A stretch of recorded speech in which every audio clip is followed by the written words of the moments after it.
del cierre de este espacio, nos está acompañando un profesor al que digamos que yo respeto, admiro y estimo muchísimo, que es el profesor Germán Valencia.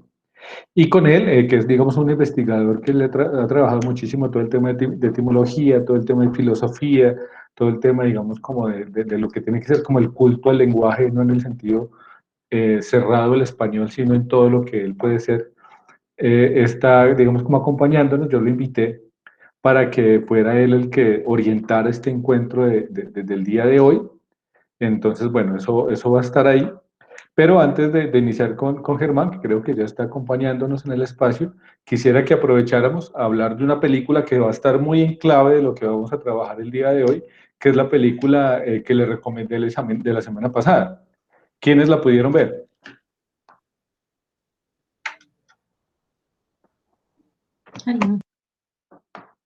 ¿Quién pudo ver la película? Es una película que se titula Knives Out en inglés, que pues, traducen como cuchillos por la espalda, que estaba en Netflix. Ay, profe, yo no pude verla porque yo la busqué y eso daban, eran videos y videos y no, nunca me dejaron verla y por Netflix no la encontré. En serio, me hubieran escrito ahí el grupo, yo les hubiera pasado como el link, porque esa también estaba en Cuevana, está la película también. Pero bueno, ¿alguien la pudo ver? ¿Alguien pudo ver la película?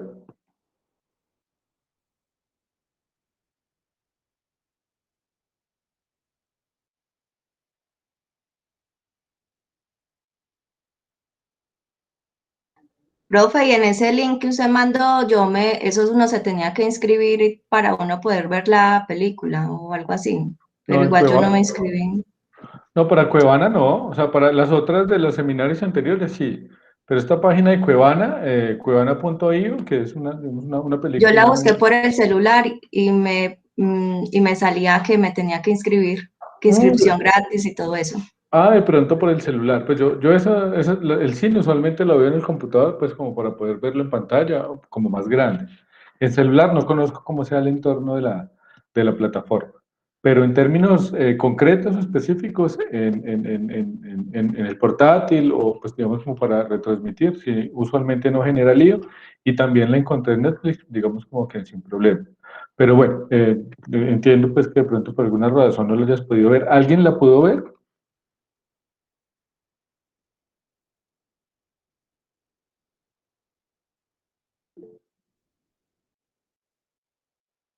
Profe, Dime, Felipe. pues, profe, yo la pude ver con el link que usted compartió ahí. Pues me pude ver pues toda la película y pues lo que pude como analizar o sacar pues como de lo que pude ver es que relata pues más que todo como como el abuelo o el papá pues de todos, donde él como que se cansa pues como de mantenerlos y donde él pues muere por causa ya de una, como de una dificultad o de un incidente que tiene pues la enfermera que lo cuida a él, que más que una enfermera viene siendo ya como, la toma de ella ya como una compañía, como una amiga, la cual pues le cuenta como más sus íntimos secretos y la toma más como parte de la familia y le tiene mucha más confianza que a los propios familiares. Entonces llega un punto donde él pues ya quiere como dejar que ellos hagan su vida y dejar como de estarlos manteniendo. Y es donde él, pues, él está en la fiesta pues del cumpleaños y incidentalmente pues la enfermera como él le aplicaba pues como menos medicamentos, sufre pues y intercambia esa droga y ella del susto cree pues que el señor en 10 minutos pues iba a morir y iba a dejar pues ya de vivir. Y él lo que hace es que para que no le inculpen a ella, le hace como un recorrido de lo que van a hacer y él mismo pues ocasiona la muerte suicidándose, pero siempre tratando de como de salvarla y mantenerla a ella lejos como de que de pronto puedan como ¿cómo es? Imponer como cargos sobre ella. Entonces se ve como esa amistad o esa confianza que tenía sobre ella, que sabe que fue intencionalmente, y siempre trata como de mantenerla pues a salvo, y más bien él mismo trata de hacer que él mismo se suicida, pero por siempre mantenerla pues como a ella a salvo de todo esto.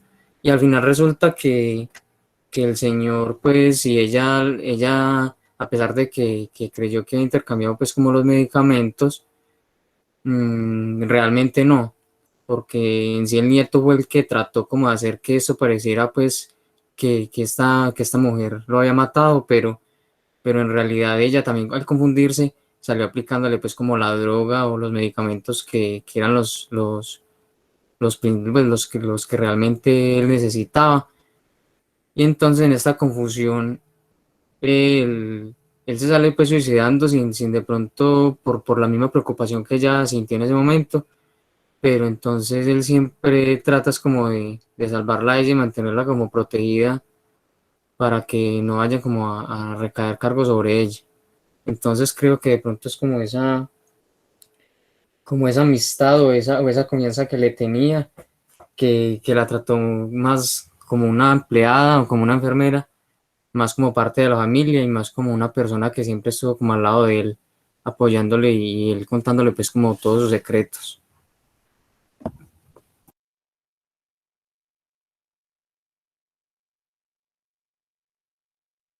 No, Felipe, muchas gracias. Hiciste un resumen.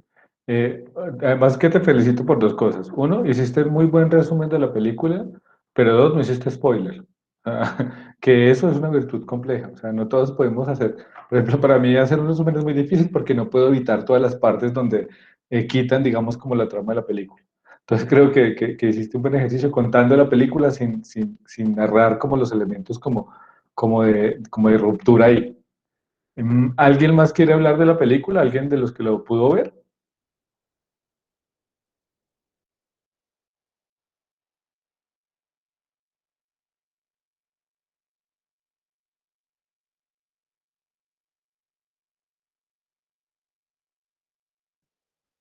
Bueno, si nadie va, digamos, como a participar de ello, si quiero hacerles como un llamado, y ese llamado es que dentro de este seminario, ustedes saben que la mayoría del espacio de estos encuentros también tiene que estar muy desde el trabajo que puedan hacer desde casas. Obviamente yo entiendo pues, que tenemos ocupaciones laborales y demás, por eso he priorizado mucho el tema de cine, usualmente doy opciones, paso pues digamos como propuestas para que ustedes puedan como articularse de manera mucho más amena, porque digamos a veces llegar a construir o leer textos es muy engorroso. Sin embargo, estos tipos, estas actividades, que son películas y demás, hacen parte también, digamos, como el desarrollo del curso. Entonces, sí les haría, digamos, como una recomendación en ello.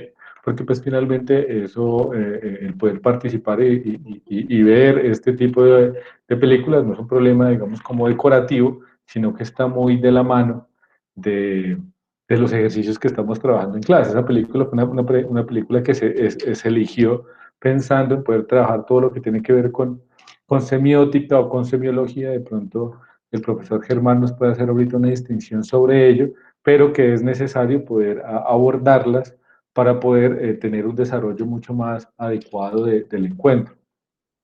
Entonces, sí, pues voy a hacer como la anotación, voy a hacer como la observación para este espacio, porque pues sí me parece un poco triste, no trilce, sino triste, que no hayan podido, solo un estudiante de los que están en el curso hayan podido verla.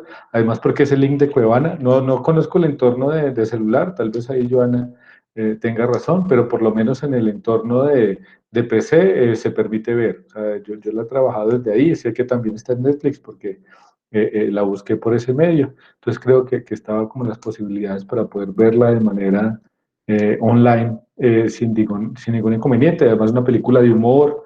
Felipe, no sé si pueden. Felipe, ¿cómo te fue con la película? ¿Muy aburrida o qué tal estuvo? No, profesor, muy interesante la película porque siempre era esa sensación pues de encontrar como ese culpable y a pesar de que el investigador más o menos ya tenía como como más o- como sus, las posibilidades pues de quién podía ser, él siempre trató de ir llevando todo hasta el final, pero sí, muy interesante, me pareció muy, muy entretenida, profe.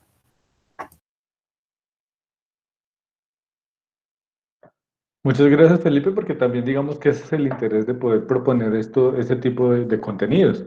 Es no como, es más, habíamos pensado, por ejemplo, una película, ahorita Germán lo podrá hablar, una película El nombre de la rosa, que es una película cuyo protagonista es, ¿alguno vio El nombre de la rosa? Una película, esa película será de los 80, me imagino. Bueno, que también es parte de una novela de Humberto Eco que se llama El nombre de la rosa. Es una película que creo que también es muy al lugar para el tema de hoy, pero que la vimos, es una película un poco densa, es una película, digamos, que es algo difícil de trabajar. Entonces pensamos en buscar qué elemento podríamos trabajar que fuera también pues como ameno, que pudieran disfrutarlo, que no fuera pues como tan adverso, pues como es una película de 1986. Que es con Sean Connery. Habíamos pensado originalmente y con Germán estuvimos un rato dando vueltas. Bueno, busquemos una película que sea más reciente, que tenga un contenido ameno, pero que permita pues como poder trabajar esos elementos para el encuentro de hoy. Entonces, bueno, sí quedé un poco como desanimado por ello, pero bueno, no hay lío. No sé, Germán, si puedes, si quieres iniciar entonces de una vez con este espacio, porque pues de todas maneras tenemos 1 hora y media para trabajar. Vale, claro que sí. Hola a todas, hola a todos, hola Eduardo, muchas gracias por la invitación. Bueno, espero que no les resulte muy denso lo que vamos a trabajar hoy. Entonces, el tema de hoy es semiótica. Yo comienzo con una especie de preámbulo que me parece importante siempre tener en cuenta. Lo primero es que bajo mi orientación se pueden hacer siempre 3 cosas. La primera es preguntar, no importa si se interrumpe, pueden preguntar. La segunda es, que me parece que también es importante, es aportar, ¿sí? Dar una idea nueva, una idea que yo no pueda presentarles. La tercera sería discrepar, que creo que es la más importante de todas, porque tiene que ver con el punto también de aportación, de renovación. Me explico, de nuevo, preguntar, siempre aportar algo nuevo, ¿sí? Agregar algo y discrepar.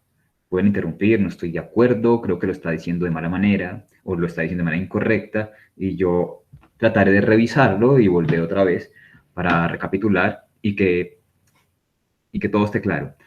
A ver, uno de los sentidos de la formación y de la educación es la comprensión. Y la comprensión solo tiene sentido si los que se reúnen, sea en un salón de clase, en una fiesta de amigos, en un encuentro para tomar un café, el que sea, y hay una conversación, la idea es que todos comprendamos, de todos sepamos de qué se está hablando y de qué se quiere hablar también. Ese es el principal consenso que debe tener toda conversación. Toda conversación debe estar bajo la premisa de la comprensión mutua, ¿no? Entenderse mutuamente. Así que pueden discrepar, pueden preguntar, pueden aportar. Yo siempre hablo desde la filosofía, casi siempre. Creo que es la disciplina que transversaliza mi modus vivendi, podría decirse. Y en la filosofía hay algo muy importante, y es que no importan los argumentos de autoridad. El argumento de autoridad es cuando alguien dice, esto es verdad porque lo dijo esta persona, o esto es verdad porque lo dijo este que estudió esto. Y entonces uno dice, bueno, ¿y quién le dijo a este que esto es verdad? Y la respuesta va a ser, pues esta también me dijo que era verdad, y así se va en una cadena infinita de presupuestos que supuestamente podrían ser verdad, pero no lo son. La filosofía requiere conversación y escucha. Ustedes pueden escuchar alguna contradicción en mí y hacérmela notar. Y dicen, se está contradiciendo, así no es, o yo creo que es esto. Ante todo es escucha. La educación y la formación es escucha, el aprendizaje, el acercamiento al conocimiento es escucha. Voy a contarles 2 historias con énfasis en el tema de la educación y de la libertad. De la libertad de ir hacia la educación y la formación. Hay aprendizajes técnicos, aprendemos cosas para integrarnos en un sistema de trabajo, que eso es perfecto, pero esas cosas que aprendemos para ingresar en un sistema de trabajo no solamente son útiles, sino que también nos conforman como personas. Lo que aprendemos hace parte de la información constante que manejamos día a día. Y eso solamente se puede lograr en libertad. Uno dice, yo quiero hacer esto, quiero estudiar, quiero aprender francés. Vale. Pasan 2 días y no se aprende francés. Pasan 3 días y no se aprende francés. Pasan 2 semanas y no se aprende. Eso realmente no es querer. Querer, eso es más bien querer, querer. Yo quiero querer, me gustaría querer. Pero cuando uno quiere, hace. Y con la educación también funciona así. Hay algo muy bonito, por ejemplo, la palabra latina, querer, viene del latín al tiempo, del latín antiguo, inquerere, que es preguntar. Cuando uno quiere, cuando uno dice yo quiero, o yo te quiero, uno dice yo te pregunto, o yo te busco, inquerere. Y eso es lo que haremos hoy con respecto a la semiótica. Cuento entonces las dos historias con respecto a la formación. No sé si conocen al músico llamado Mozart. Mozart era un músico impresionante que a los 4 años ya componía sinfonías que son piezas musicales muy complejas y pasadas por escritura musical. Ya había compuesto muchas, había compuesto 1 o 2 óperas, una de ellas en latín. A los 11 años tenía un repertorio inmenso que no ha tenido ningún músico en la historia. Y una vez un músico que quería parecerse a él o acercarse a él, un joven estudiante, se acercó a él y le preguntó, maestro, maestro, ¿cómo hago para componer una sinfonía? Mozart le responde muy gentilmente, bueno, comienza primero con una pieza pequeña, una variación, una cancioncita. El estudiante se altera, se enoja, le dice, ¿cómo así? Pero es que usted a los 11 años ya componía sinfonías. La respuesta de Mozart es, sí, pero yo no le pregunté a nadie. Y eso tiene que ver con la libertad y con la formación. 2. A ver si la segunda historia aclara un poco la primera. Había un filósofo llamado Immanuel Kant, un filósofo alemán. A este filósofo le pregunta un discípulo, un estudiante, le pregunta en alemán, Meister, Meister, was ist Aufklärung? Maestro, maestro, ¿qué es educación? Y el maestro le responde en latín, sapere aude, que quiere decir, atrévete a saberlo. Tu educación no es la que te dan, sino cómo tú la logras dar. Porque de resto es cualquier otra cosa. ¿Sí? La educación es la que uno mismo se da. Por eso solamente aprendemos lo que nos gusta y lo que podemos apropiarnos. No sé si se entendieron estas dos historias, entonces sí voy a hacer una pregunta que me gustaría que me respondieran para empezar. ¿Qué creen que es inteligencia? ¿Cómo definirían inteligencia? ¿Qué creen que es la inteligencia? Es como la capacidad de aprender y retener la información, ¿no? O interpretarla. Sí, sí, es verdad. Interpretarla sobre todo y luego retenerla, sí, aprendizaje, por ahí está, es parte de la inteligencia. Muchas gracias, Santiago. ¿Alguien más? Germán, Carlos Parra levantó la mano. Vale. Carlos, Buenas noches. buenas Bueno, noches. yo pienso que inteligencia es poder exponer, parte de lo vivido, de lo cotidiano de uno, poderlo expresar. Ok, sí, sí, es una forma, se necesita una habilidad, de alguna manera la inteligencia es habilidad para ello. ¿Alguien más? Buenas noches. Bueno, para mí Buenas la noches. inteligencia es aprender, razonar, digamos que en alguna forma tomar decisiones. Para mí eso es inteligencia. Vale, gracias. Sí, razonar está allí también, que es una capacidad. Normalmente se ha definido inteligencia como la capacidad para resolver problemas o la habilidad de resolver inconvenientes. O sea, frente a cualquier inconveniente que se tenga en la vida, obstáculo o simplemente complejidad que sea capaz de resolverse, a eso se le llama inteligencia. La inteligencia en sí misma es una forma de solucionar. Pero la verdad, inteligencia tiene una conformación en el idioma muy interesante, que es inte, que quiere decir entre, y leyencia, o leye, que quiere decir leer. Inteligencia viene del latín, inte y leye, que sería leer o lectura. Germán, digamos como un aporte ahí. O sea, se confunde más la inteligencia con el ingenio. Sí, exacto. Se suele confundir con otra expresión que bueno, se puede confundir con intuición, con malicia, ingenio, que sería la capacidad de inventar, pero la inteligencia en sí misma es la capacidad de entender, de comprender. Y para comprender, ¿alguien alzó la mano, Joana? Entonces sería como saber utilizar el conocimiento de uno. Sí, Sí, porque tiene que ver con el conocimiento establecido. Se puede definir etimológicamente diciendo que es la capacidad de leer entre líneas, o sea, de atender, de prestar atención y de leer. Y al leer se interpreta. Y eso tendría que ver con comprensión. Claro, aquel que no conoce algo y que no puede interpretarlo, que no puede leerlo, no puede razonarlo. Entonces hay un montón de prerequisitos antes. Pero la inteligencia como tal es una capacidad perceptiva. La diferencia entre un hombre que cultiva la inteligencia y un hombre que no puede referirse en términos claros. Nosotros pasamos todos los días por un poste, ¿cierto? Por las calles, vemos los mismos postes, siempre. No nos importa el poste que pusieron de electricidad, nos da igual. El hombre especial, el ser humano especial, lo que hace muchas veces es prestar atención a aquello que nadie más le ha prestado atención, mirar el poste y preguntarse, ¿sí? ¿Desde cuándo está este poste aquí? ¿Cuándo lo irán a quitar? ¿Qué pareja se habrá besado aquí? ¿Qué perro habrá alzado su pata y se habrá orinado allí? ¿Qué pasará mañana con este poste? ¿Qué lo reemplazará? ¿Qué había antes de esto? Esto es una forma de lectura. Inteligencia en sí misma es leer. Un físico genial, ¿sí? Un físico que llamamos que es una persona inteligente y que es genial. ¿Sí?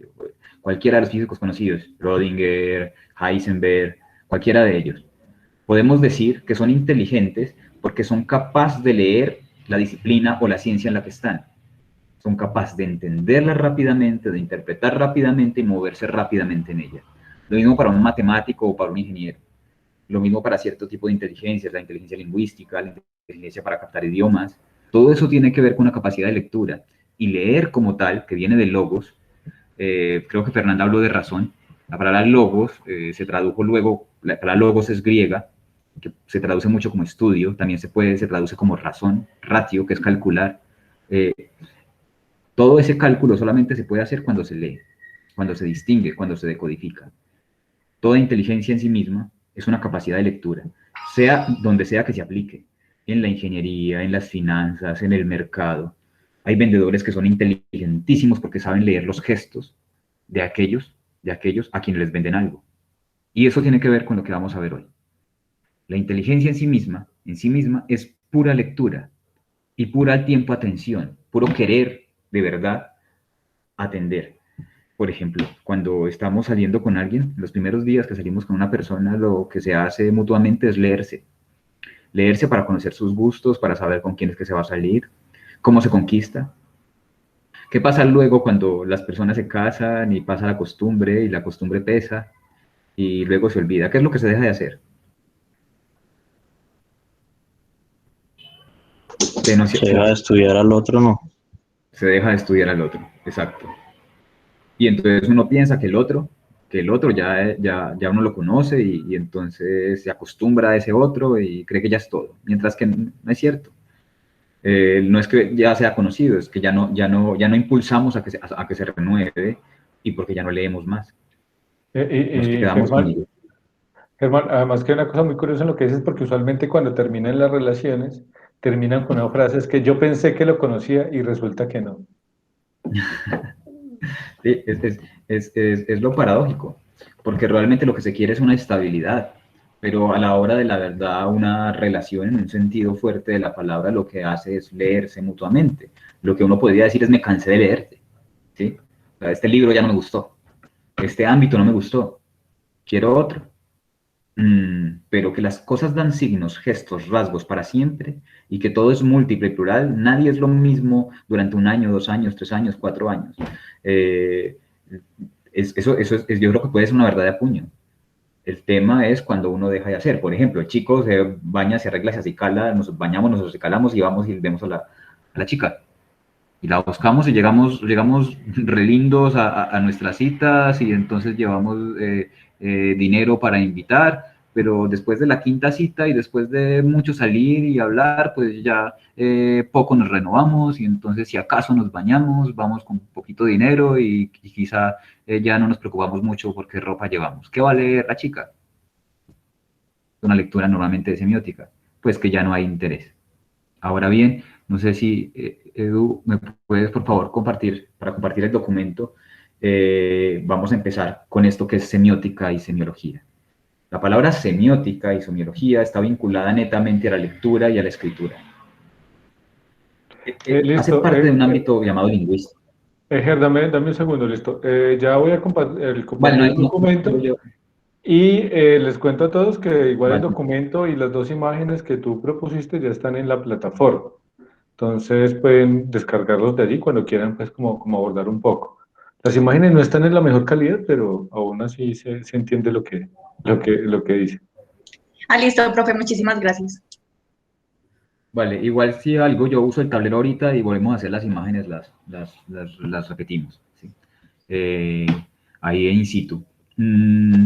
Cualquier pregunta que tengan hasta el momento, si les ha parecido enredados, a veces yo voy muy rápido, entonces me frenan.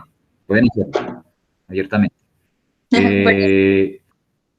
Vale, listo. Entonces, lo que ocurre es, semiótica aparece en una disciplina, casi una ciencia, que se estudia en literatura, en filosofía, en humanidades, arqueología, antropología, que tiene muchas cosas que ver con el tema de los códigos, que es la lingüística. Pero la lingüística parte a su vez de un estudio que es el estudio de la semiología o de la semiótica. ¿Qué es la semiótica? Es la ciencia de la lectura de signos. Simplemente eso. Lectura e interpretación de signos. Semiótica y semiología son lo mismo. Ahorita les aclaro cuáles serían las posibles diferencias, que son diferencias que no son de contenido, sino que son exteriores, son externas. Pero semiótica como tal, la semiótica como tal es la ciencia de la lectura de los signos. La pregunta es, ¿qué no es signo?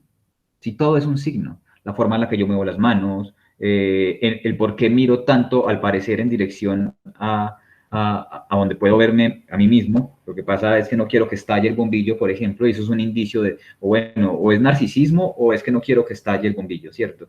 Porque estoy a contraluz y entonces sería horroroso que si quito la cabeza es imposible, entonces me toca que estar fijándome hacia un solo lado. Eso es un tipo de lectura, son gestos. Los gestos se leen. Un ingeniero lee también, no solamente lee en libros. Y esta es la propuesta para la semiótica aquí. No solo se lee en libros. Claro, leer libros sería el culmen y la cima, ¿sí?, de la lectura. Pero como tal, lo que se leen son signos, y esos signos pueden traducirse de muchas formas. Por ahora digamos que son gestos. Los ingenieros leen gestos. ¿Qué tipo de gestos? Pues en alguna medida las concatenaciones mecánicas, por ejemplo. Es decir, la secuencialidad, los números, ley de probabilidades. Eso son lecturas. Eso es un ingeniero. En términos financieros, ¿qué se lee?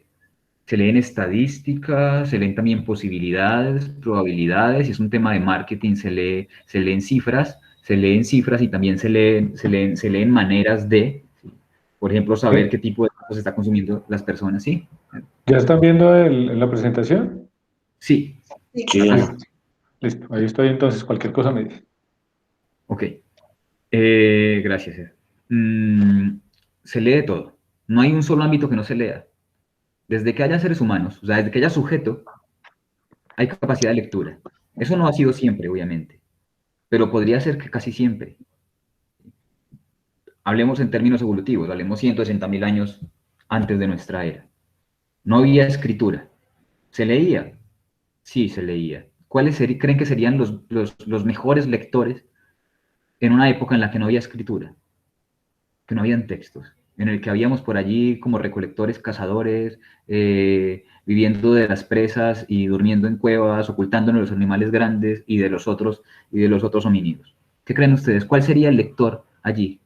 ¿Cuál sería el oficio del lector allí? ¿Cuál sería el ser humano lector en un mundo tan arcaico? ¿Pueden atreverse? El profesor Eduardo les da puntos. Sí, ya la otra semana cierre.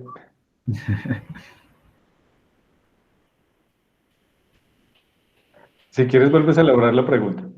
Claro. Sí, pero es que no entendí muy bien la pregunta. Ah, vale, listo. No, digan, por favor, porque si no, nos perdemos todos. Mira, imagínense un tiempo, ¿sí? Porque no siempre tuvimos computadoras, no siempre tuvimos luz eléctrica. Imagínense un tiempo muy antiguo en el que el hombre caminaba, vagaba por las selvas, cazaba, recolectaba, dormía en cuevas, ¿sí? Vivía, era un homínido, ¿sí? Digamos, el primer Homo sapiens. Ellos no tenían escritura, no tenían libros. Imagínense un mundo así, que lo hubo, que es nuestro pasado. ¿Cuál creen ustedes que sería el lector o el oficio del lector en ese momento? ¿Quién detentaría el oficio del lector en la prehistoria? Puede ser el que interpretara pues señales así como de humo o gestos o todo lo que pasa a su alrededor, pues los Ajá. movimientos de los animales. Las emociones, la forma de expresarse, o bueno, pues sí, de expresarse, los sentimientos, no sé. Ok. ¿Alguien más? Pues yo creo que en esa época leían pues como el clima, la temporada de lluvia o en la cómo se movían los animales para poder cazar O sea, y por todo ahí, eso. por ahí va, por ahí va. Por ahí va porque ahorita también lo dijo Santiago, Santiago Restrepo. Y Santiago Mejía también lo acaba como de enfatizar y creo que tiene mucho que ver con lo que dice Fernanda. Quienes leían son los cazadores, o eran los cazadores. ¿Qué leían? Gestos, los animales, de dónde vienen, por dónde van. No era fácil cazar, no es fácil cazar. Ciertos animales lo que se hacía era cazar por emboscadas. Por ejemplo, hay animales como los ciervos, que son impresionantemente difíciles de cazar, pero tienen una debilidad, y es que ellos escapan, corren mucho, pero siempre vuelven por el mismo camino. Y si alguien sabe seguir sus huellas, saben qué camino va a tomar. Y los cazadores lo que hacían era esperar los ciervos. Con los bisontes pasaba lo mismo. Los primeros lectores son los cazadores. Ellos leían qué? Huellas, un rastro de baba, una huella, un rastro de pelo enzarzado en un árbol o engarzado. Ese es el tipo de lectura. ¿Me han entendido con esto? Porque yo sé que puede ser complicado ir hasta tan atrás. Sí, profe, y de pronto también otro tipo de lectura que han tenido es el tiempo, que lo han controlado es con el calendario lunar, con las estrellas y todo eso. Por eso por medio de las estrellas, bueno, de todos los astros, más que todo el lunar, es que manejan el tiempo o manejaban el tiempo. Correcto, Profe, correcto. y yo también tengo algo, o sea, ellos vivían en la selva y ellos sabían pues como la ubicación o sea, de dónde salía el sol y ellos fueron, o sea, así se creó el norte, el oeste, bueno, así, eso pues, así se creó con el sol cuando salía, cuando se ocultaba, entonces pues, increíble. Sí, exacto, Lisette. Eso. Lectura de signos. Joana dice algo muy especial y es que las mujeres leían también mucho y tenían un tipo de lectura muy interesante que era la del tiempo, las lunas, ¿sí?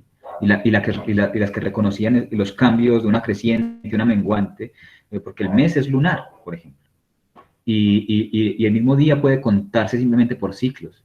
O sea, el tiempo, que realmente el tiempo es una lectura, sí es bueno. Germán, digamos como una pregunta, ¿por qué creemos que, o por qué se ha teorizado o hipotetizado que la mujer es la que tiene el control de ese tiempo, o ha estado más asociada al tema del tiempo? Ok, la pregunta para los chicos. Sí, obviamente. Vale. Igual es una hipótesis, ¿no? Sí, no, pero yo creo que sí sabemos por dónde. Yo creo que las chicas pueden responder. Sí, profe, pues de hecho en las peluquerías y todo eso se saben que cuando le cortan el cabello por el tiempo de la luna y todo ese cuento. Porque la Fernanda. luna nos afecta directamente a nosotros, pues en No. casi todo. Sí, claro. Empezando por el ciclo menstrual, ¿no? Sí. Que es el autorreconocimiento. Y por eso ellas eran las que sembraban, las que sabían de plantas curativas. Ellas también leían. Y, obviamente, no solamente los cazadores. Son las mujeres que eran las que tenían misiones de recolección de plantas, de recolección de ungüentos. Y obviamente son ellas las que custodiaban el saber del cielo. Y el saber del cielo es el de los astros. Por ejemplo, si les gustan los horóscopos, o sea, si les gusta la astrología, que no es lo mismo que astronomía, pero igual también si les gusta la astronomía, hay que darse cuenta que eso es escritura en el cielo. Son estrellas simplemente. Lo que hizo la gente fue trazar líneas de una línea a otra para generar imágenes. Y eso es lectura de signos. Ahora bien, ¿qué hay que no sean signos? Nada. todo puede ser leído. Hasta lo no dicho puede ser leído, ¿no? Cuando uno está peleando con la novia uno le dice, ¿qué te pasa? ¿Sí? Y ya dice nada. Uno ya ahí sabe que pasa algo. Y no dijo mucho. Y eso es lectura. Los silencios también se pueden leer. Y es el gran misterio de nuestra conformación, tanto como civilización, como seres inteligentes. Y todo esto tiene que estar vinculado con el lenguaje. Dicen, el ser humano es distinto a las demás criaturas porque tiene lenguaje. Aristóteles decía, son logón, el animal que habla, el animal que tiene lenguaje. Y dentro de ese lenguaje, y aquí estamos en la primera página de la lectura, está la semiótica. ¿Qué es la semiótica? La semiótica tiene una raíz que es semaine, que quiere decir signo señal. ¿Qué busca un cazador? Señales. ¿Qué busca, por ejemplo, una mujer cuando sabe que el esposo o el novio se perdió en algún momento? ¿Qué puede buscar en algún momento? Señales. ¿Qué busca uno cuando quiere conquistar a una chica o acercarse a una chica? Y uno piensa, vale, ¿será que sí le puedo gustar? ¿Qué hace uno? Busca señales, lee señales. Siempre se hace. Ahora bien, en términos del lenguaje se vuelve mucho más profundo. El universo del ser humano es más rico entre más palabras tenga, entre más capacidad de lenguaje tenga. Uno puede tener un universo muy pequeño o un universo inmenso, porque son los signos nombrados los que dan mundo. Por eso el texto se llama semiótica y lectura del mundo. Ahora, dentro de las disciplinas escolares o académicas, la semiótica nace en el siglo XIX, comienzos del siglo XX. Nace por dos teóricos en distintas partes del mundo. Y aquí la diferencia entre semiótica y semiología. Semiótica y semiología son lo mismo. Semiótica sería como el arte de los signos, y semiología sería como el estudio de los signos. Están los dos primeros. El primero era un filólogo. ¿Un filólogo qué es? Un filólogo es un estudioso de las letras, de la traducción clásica, un experto en sánscrito, en indoeuropeo, en lenguas antiguas. Era Ferdinand de Saussure. Ferdinand de Saussure escribe un libro, él no lo escriben sus estudiantes, que en esa época eran muy, muy, muy juiciosos y entonces anotaban todo lo que les decían. Y entonces cuando él murió sacaron el libro que se llama El curso de lingüística general. Y él propone una disciplina que es la semiología. Esta disciplina de la semiología la propone en un ámbito netamente lingüístico. Ahora bien, Charles Sanders Peirce, como pueden ver en el Handout, pues bueno, el Handout no es más bien un texto en PDF o en Word, en la pantalla, como pueden ver, al principio de semiótica y semiología hay dos nombres, Ferdinand de Saussure y el otro Charles Sanders Peirce. Miren que los dos prácticamente mueren en una misma época, la diferencia de un año. Charles Sanders Peirce estudia y teoriza sobre la semiótica. ¿Cuál es la diferencia? La diferencia es de dónde nacen y quién los nombra. Y es un asunto también de semiótica y de signos. Porque la semiótica y los signos se nombran. ¿Quién lo nombró semiología? Saussure. ¿Quién lo nombró semiótica? Peirce. Charles Sanders Peirce nombra este estudio como semiótica. Él desde la filosofía y Saussure desde la filología o la lingüística, que son cosas muy parecidas, pero muy distintas de la filosofía. Esa es la diferencia. Entonces, una se establece como una escuela americana o anglosajona, y la otra se establece como una escuela continental o simplemente europea. Es la diferencia. Cuando les digan semiótica o semiología, son lo mismo. Son sinónimos. La única diferencia son los dos teóricos que la fundaron. Solamente eso. Solamente eso. O alguien, un teórico especialista radical, dirá que hay más diferencias, pero pues yo creo que no. Ahora bien, ¿qué estudia la semiótica? Los signos. ¿Y qué quiere decir esto? Que estudia los signos, los gestos, pero los sistematiza, los pone en orden. Por ejemplo, todo lo que yo he dicho acá son signos, puros signos. Hasta aquí con mi silencio dije un montón de cosas que pueden ser interpretadas de distintas maneras según los conocimientos previos que ustedes tengan, según las emociones o disponibilidad anímica que tengan en este momento, ¿cierto? De pronto siempre pasa, ¿cierto? Tengo pereza de estudiar, no quiero escuchar a ¿sí? Y entonces los signos que yo esté reproduciendo acá en este momento, pues se empobrecen, son menos los que puedo leer, porque como no quiero, habrá otro que esté muy animado, otra persona que esté muy animada y esté leyendo los signos profusamente, ampliamente, y entonces haya muchos signos que leer. Todo depende del ánimo, de la atención y también, obviamente, de los conocimientos previos. Por ejemplo, yo a veces suelo, al parecer, hablar con un lenguaje muy técnico, y si hay alguna palabra que yo uso que salga del orden, por favor, díganme. Díganme, ¿qué es esta palabra? Que no importa, para que, bueno, se puede buscar en el diccionario, pero si se le puede preguntar a la persona enfrente, ¿qué estás diciendo? Uno lo puede responder y definir, que de eso se trata. Y entonces, la semiótica se instaura en el ámbito de la lingüística, y como tal tiene un recorrido que es el recorrido de la lectura, que es el de siempre, que es el de los signos. Ahora bien, Saussure dice que la estructura del signo, que es lo que estudia la semiótica, es diádica, o sea, de dos. Ahora bien, ¿cómo así que es diádica? Bueno, entonces yo tengo esto acá, esta cosa. ¿Cómo se llama? Yo sé que es una pregunta retórica, esas que hacen los profesores para responderlas él mismo, pero esta vez no, esta vez tiene un sentido. ¿Alguien me puede responder qué es esto? En este momento se me olvidó, en la ignorancia absoluta no sé qué es esto. ¿Qué es esto? Pocillo. Pocillo, vale. Pocillo, sí. Pues un pocillo, un vaso, sí. Un pocillo. Es un pocillo. Bien. Esto como tal, lo que ocurrió aquí, ¿quién fue que respondió? Disculpa, no alcancé a mirar. Yo, profe, Franco. Vale, muchas gracias. Muchas gracias, Franco. Lo que acabamos de hacer acá, su merced y yo, es crear un signo. Es vivir y es hacer semiosis. Es reproducción de los signos. Esto es una cosa en el mundo. Por ende, también es un signo. La palabra pocillo, Saussure la nombra como significante. Los nombres de las cosas son significantes. Esta es la cosa. ¿Y el significado de pocillo cuál sería? ¿Quién me lo dice? ¿Qué es un pocillo? Algo donde uno puede tomar líquido, no. Claro, listo. Es eso. Es un significado, es algo que no se resuelve muy bien en términos de la ciencia, por lo menos es que se le sale las manos a la lingüística, pero el significado es algo que está en la mente. Yo digo pocillo sin mostrarlo, ya sabemos qué es, ¿verdad? Y ese es el significado. Saber qué es el significado. Pocillo, la palabra pocillo es el significante. Y eso es un signo para Saussure. Significado, significante, significado.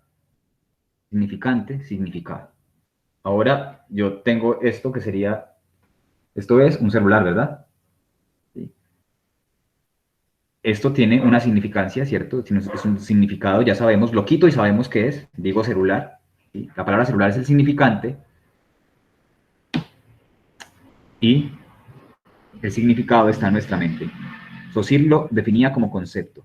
Parece raro, ¿cierto? Parece hasta obvio. Y uno puede hasta disculparse por esto. Pero resulta que la lingüística es el estudio de lo obvio. De todo eso que hacemos todos los días nosotros, la lingüística solamente lo registra. Dice, bueno, ustedes usan las frases, nosotros usamos todas las frases, nosotros las usamos así, en este orden y en otro orden. Pero siempre y cuando las usemos. Es una constatación, un declarar, ¿sí? Una nota de acta de algo que ya hacemos. Cuando miren una palabra, eso es un significante, y luego es un significado. Eso es el signo, porque es diádico para Saussure. Ahora bien, ¿cómo así que es diádico? Bien, tiene dos caras, la del concepto, y la cara de la expresión. Uno puede hablar de forma y de contenido. Y la forma del pocillo no es esto, no es el dibujito del pocillo, no, la forma del pocillo es la palabra pocillo. Y el significado es lo que yo me imagino o lo que yo tengo en la cabeza cuando me dicen pocillo. Puede usar otro significante, flor. Inmediatamente a la cabeza les llega algo. Ese es el significado. Y el significante es flor. Eso es un signo para Saussure. ¿Entendido el concepto de signo o lo seguimos? ¿Sí, Joana? Ahí también se puede aplicar en los tiempos antiguos con los nombres y los apellidos, que por ejemplo antes cuando una persona era de un lugar, por ejemplo, de acá de Pereira, entonces, si yo iba a otro lugar, entonces a mí me decían, ella es Joana de Pereira. No me decían, ella es Joana Castillo, no, sino que mi nombre era Joana de Pereira. Entonces, antes, en el tiempo antiguo, era así. Los apellidos era, pues, el segundo nombre, o bueno, así se representaba, era por el lugar donde vivía o de donde nacía. Y pues ahora, hoy en día, los apellidos son que Ríos, que Castillo, que, o sea, son muy representativos a las cosas que hay en el mundo. Exacto. Siempre hubo una especie de crisis o dilema. Se pensaba si las cosas, los nombres eran naturales o connaturales de las cosas, si por ejemplo entre la palabra pocillo y esto hay una relación estricta, o si es una convención. Se puede llamar como sea, se puede llamar o cualquier sonido, ¿verdad? Y eso tiene que ver también con esto que acabas de decir, Joana. Por ejemplo, hay otras sociedades en las que las personas tienen el nombre y más el patronímico y el nombre de los padres o el apellido de los padres. Los antiguos decían, no sé, el Laertiada, porque era hijo de Laertes. Los rusos tienen también, casi siempre el nombre que llevan es el nombre del padre o de la madre, que llevan como apellido. Y la pregunta es, por ejemplo, ahorita Franco, ¿cierto? Franco. Uno se puede preguntar, bueno, yo me llamo Franco, ¿soy Franco? ¿Soy una persona franca? Por ejemplo. Una chica se puede llamar Bella. La pregunta ¿es Bella? ¿Hay relación entre esto y esto? ¿No? ¿Sí me hago entender con esto? Con la relación, con esa aparente arbitrariedad que hay entre lo que yo nombro y la cosa que nombro. Sí, en ruso es el Ish, ¿no? Iván Ivanovich, Iván, hijo de Iván. Ivanovich. Ajá, exacto, hijo de Iván. Lo soluciona muy fácil, nosotros sería muy difícil, Edu. En español no cuenta, en español suelen ser topónimos, por ejemplo, o sea, nombres del lugar, tal y como decía Joana. Por ejemplo, yo me llamo Germán, ¿sí? Bueno, yo no me llamo, me llamaron Germán. Yo nunca me llamo, obvio, pero me llamaron Germán. La pregunta es, ¿hay algo de Germán, es la forma latina para decir alemán? ¿Hay algo de alemán en mí?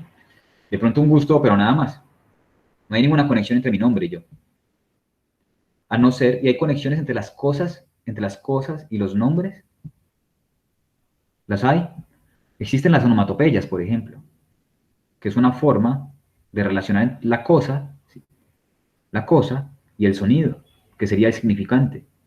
Por ejemplo, la onomatopeya bang, que a veces uno leía en los cómics. Big Bang, por ejemplo, usa una onomatopeya, y es que la explosión suena como bang, pero no siempre está vinculado. Entonces parece que es una convención. También pasa mucho, por ejemplo, con los nombres de los aves, por lo menos los nombres que se le dan como comúnmente. Entonces uno dice un chofuí, y uno va a escuchar el ave y dice chofuí, chofuí. Entonces, ¿cómo se llama? Chofuí. El sirirí, ¿cómo canta el sirirí? Sirirí. O sea, es una onomatopeya, es realmente del canto, un intento de traducir el canto del nombre. Sí, sí, exactamente. Y entonces, otra vez imaginémonos en la prehistoria, nada más muy cerca de la protohistoria, ¿cierto? Al venimiento de la escritura y obviamente la conformación del lenguaje.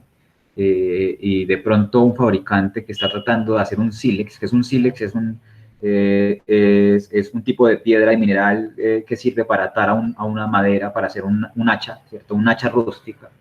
Y entonces encuentra el sílex y de un momento a otro dice, quiere que el compañero le pase una piedra para poder atarla y dice, Petr, señala al lugar y dice, Petr, Petr.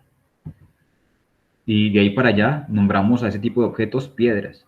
Y sí es curioso porque la expresión, el término piedra, el sustantivo piedra, está en casi todas los lenguajes indoeuropeos, las lenguas indoeuropeas de una manera relacionada. Petreo, piedra. La palabra roca pertenece al mundo anglosajón, no tanto, pero por ahí está rock, ¿sí? Pedernal, petrificado. Y eso son formas de nombrar. Así que, por ejemplo, la inteligencia tiene que ver con leer y nombrar. La semiótica o la semiología codifican y decodifican. ¿Qué es decodificar? Interpretar, ¿sí? Traducir unos signos. La matemática, por ejemplo, tiene semióticas. Hay algo que se llama simbólica matemática. Y la simbólica matemática, pues, es la capacidad de descifrar y adjuntar en nomenclaturas a magnitudes. Entonces, hay una magnitud que es, no sé, 3.1416. ¿Sí? ¿Qué sería qué? Pues el diámetro del círculo. Eso es una forma de nombrar. Y la matemática intenta ser exacta, el lenguaje no tanto porque hace parte de la comunicación, porque se desenvuelve o porque se mueve en el mundo social donde cualquier cosa puede ocurrir. Por eso se necesita a veces pragmática, se necesitan leer signos. Charles Peirce, que es el siguiente, que al mismo tiempo que Saussure fundamenta o teoriza sobre la semiótica, su libro no es un curso de lingüística general, sino que su principal libro es el libro llamado Pragmática o de la pragmática. ¿Qué quiere decir pragmática? La palabra pragmática viene de pragma, cosas, ¿sí? En griego, pero como tal quiere decir, o nosotros lo traducimos como el estudio del contexto de las situaciones. Vamos a ver qué se trata de eso de leer contextos que se hace a través de la semiótica. No sé si les pasaba a veces, cuando uno estaba en la casa de niño muy joven, la mamá le decía a uno, la casa está muy sucia, o nadie ha lavado los platos. ¿Qué estaba diciendo? ¿Cómo puede traducir eso? ¿Qué? Vaya la... Exacto. Esa es una lectura pragmática y es una lectura que requiere de semiótica. Vaya, lave. O nadie ha lavado, ¿qué está esperando? O, no sé, va uno con la novia, ¿cierto? Pasan por una heladería, está haciendo mucho calor, y la novia dice, mira hacia la heladería y dice, está haciendo un calor. ¿Qué puede estar diciendo? Ay, qué rico tal cosa. Tal cosa. Ajá. Un mensaje subliminal. Exacto. Que al tiempo puede ser muy directo, porque son signos ya conocidos. Y entonces alguien dice, a buen entendedor, ¿cierto? ¿Qué pasa? Eso es semiótica, es aplicación de la semiótica pura. Lo mismo hacemos con los libros. Hay libros que parecen muy difíciles, pero son difíciles por nuestros saberes previos. Tenemos que primero conocer los códigos. Para poder interpretar un código uno tiene que tener un manual de esos códigos. Todos los libros, hasta Hegel podría decirse, Kant, pueden ser leídos. Pueden ser leídos, que significa es que hay que aprender el idioma. Por ejemplo, todos en el fondo somos un idioma distinto. O eso, por lo menos eso decía un filósofo. Decía, la labor de la filosofía es interpretarnos. Y hay que traducirnos constantemente. Porque siempre hay algo que se llama malos entendidos. Siempre. Y el buen lector es un lector de signos.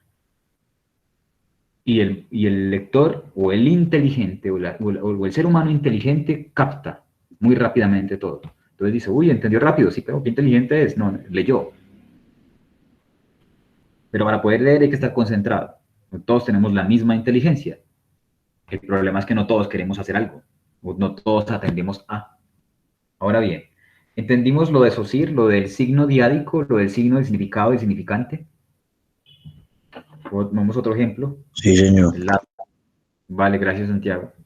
El lápiz, ¿cierto? El lápiz, la palabra lápiz es el significante y el significado, lo que ustedes imaginen. Cuando yo oculto esta cosa y digo lápiz, ustedes se imaginan. Y eso es el significado. Porque esta es la cosa, nada más.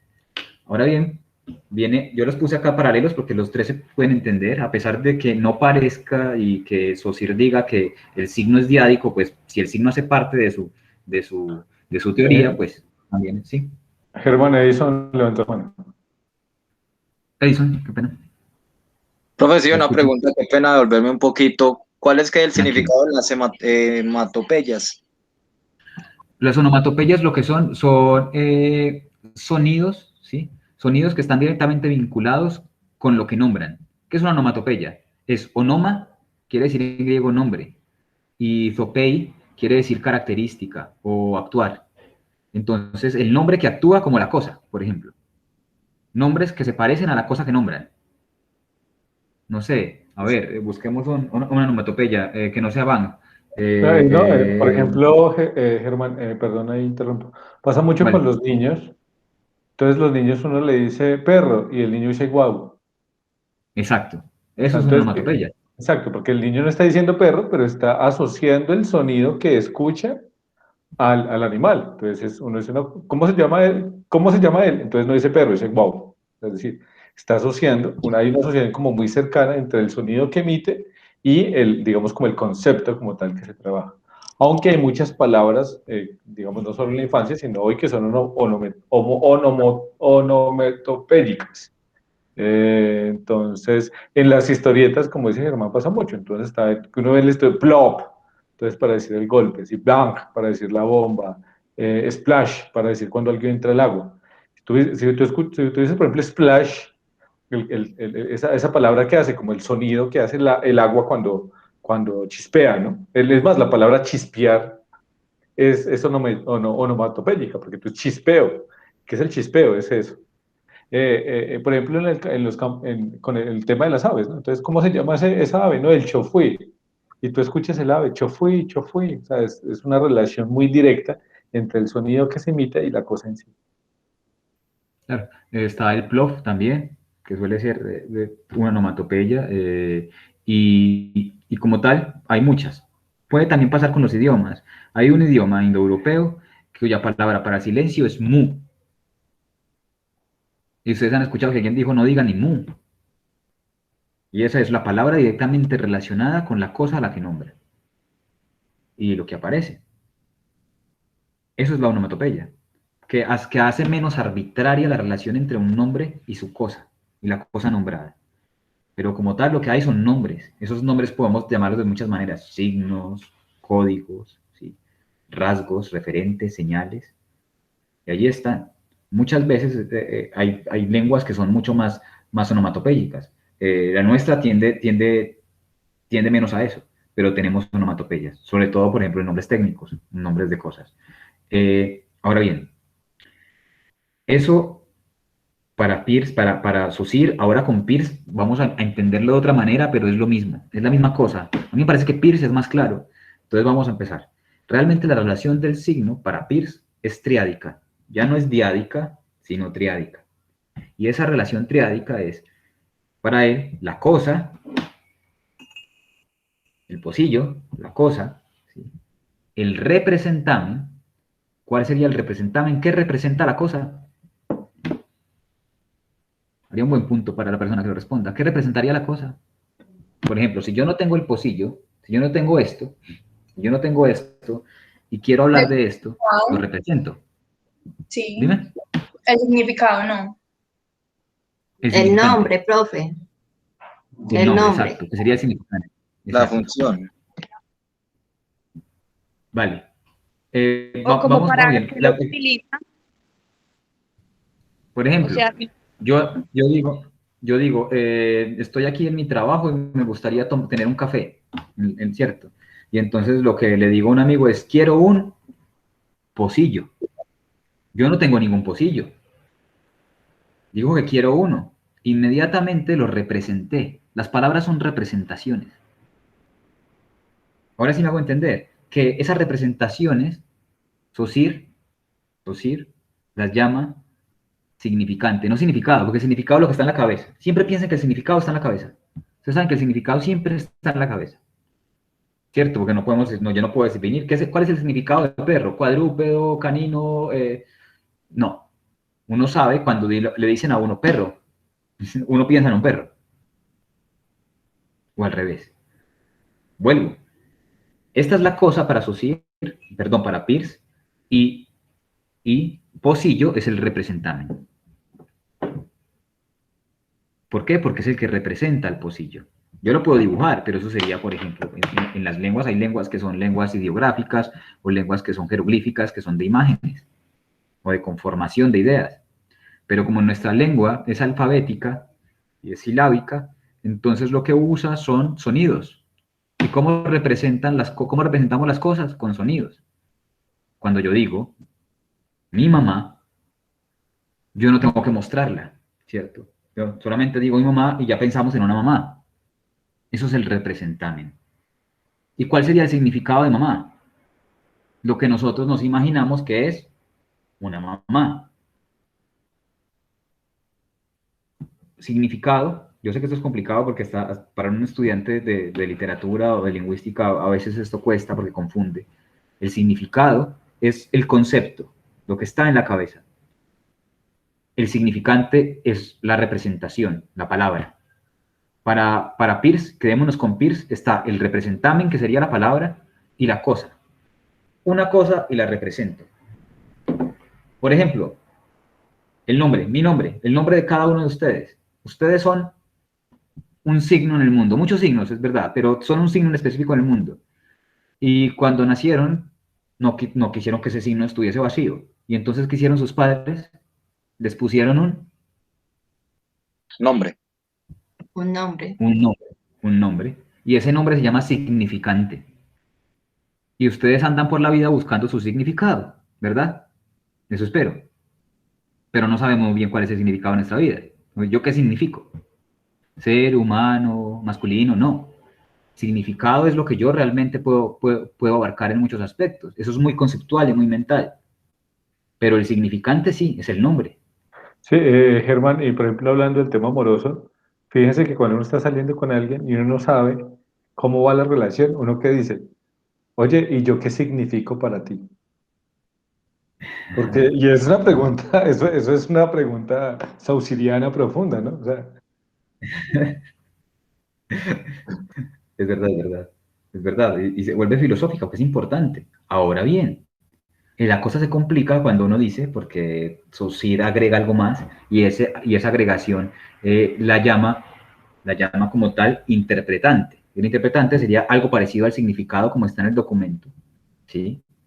Al significado, pero que realmente el interpretante es el sujeto y la multiplicación de signos. Por ejemplo, no sé, le digo a la chica que me gusta, ¿sí? Es a mi novia. Listo, dice que sí. ¿Qué significa eso de que diga que sí? Eso que significa es muy complicado porque significa más signos. Ha notado que la significación siempre se da por más signos. Y cada signo tiene en sí mismo su representamen, su significante y su concepto. Eso se llama semiosis infinita, que yo creo que no la puse en el texto. Me da culpa, pero la voy a poner en el chat. Y vamos a ver. Se llama semiosis infinita. Aquí están las figuras que están un poco como obturadas. Semiosis infinita. ¿Por qué? ¿Qué es una semiosis infinita? El ejemplo perfecto. ¿Cuántas letras tiene nuestro alfabeto? Pues,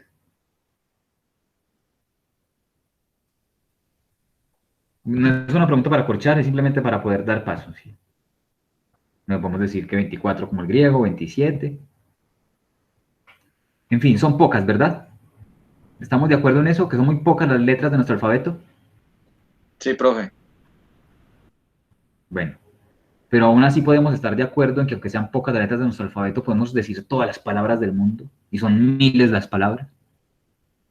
O sea que con una poca cantidad, ¿sí?, de signos, podemos hacer una multiplicación infinita de significados. ¿Es verdad? Sí, señor. Sí, profe. ¿Están de acuerdo? Ok, eso es semiosis infinita. ¿Qué es semiosis infinita? Ok, bueno, tengo que ir a trabajar. Voy a trabajar. ¿Para qué trabajo? Para ganar dinero. ¿Para qué gano dinero? Para poder sobrevivir. ¿Para qué sobrevivo? Pues para poder vivir feliz. ¿Para qué vivo feliz? Pues para poder dar felicidad a los demás. ¿Para qué le doy felicidad a los demás? Bueno, para poder sentirme un ser humano vivo. ¿Y cómo lo hago? Pues trabajo. ¿Y qué hago y qué hago para poder sentir esa felicidad? Bueno, entonces, no sé, compro comida, me educo, viajo. No puedo parar. El ser humano vive de semiosis infinita. ¿Qué significa, por ejemplo, para un equipo de fútbol que gane un campeonato? Algo muy bonito para un día, pero tiene que ganar el siguiente, y el siguiente, y el siguiente, y el siguiente. Y es más, entre más gane, más se le exige. Creo, ¿no? Parece. Porque parece muy extraño, y a veces parece que un equipo gana un campeonato y no es suficiente. ¿Es cierto que no tiene suficiente? Generó un significado. ¿Un significado cuál es? Es bueno, es competitivo. ¿Qué tiene que hacer? Ganar. Y ganar. Eso es semiosis infinita. Semiosis infinita. Como tal. Vamos bien. Preguntas.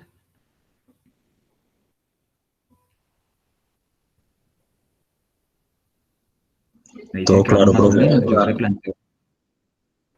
Ok, eso es más o menos la relación significado-significante. Para hacer todo esto, muchas veces hay gente que no le basta con que sean gestos, sino que son expertos en leer signos.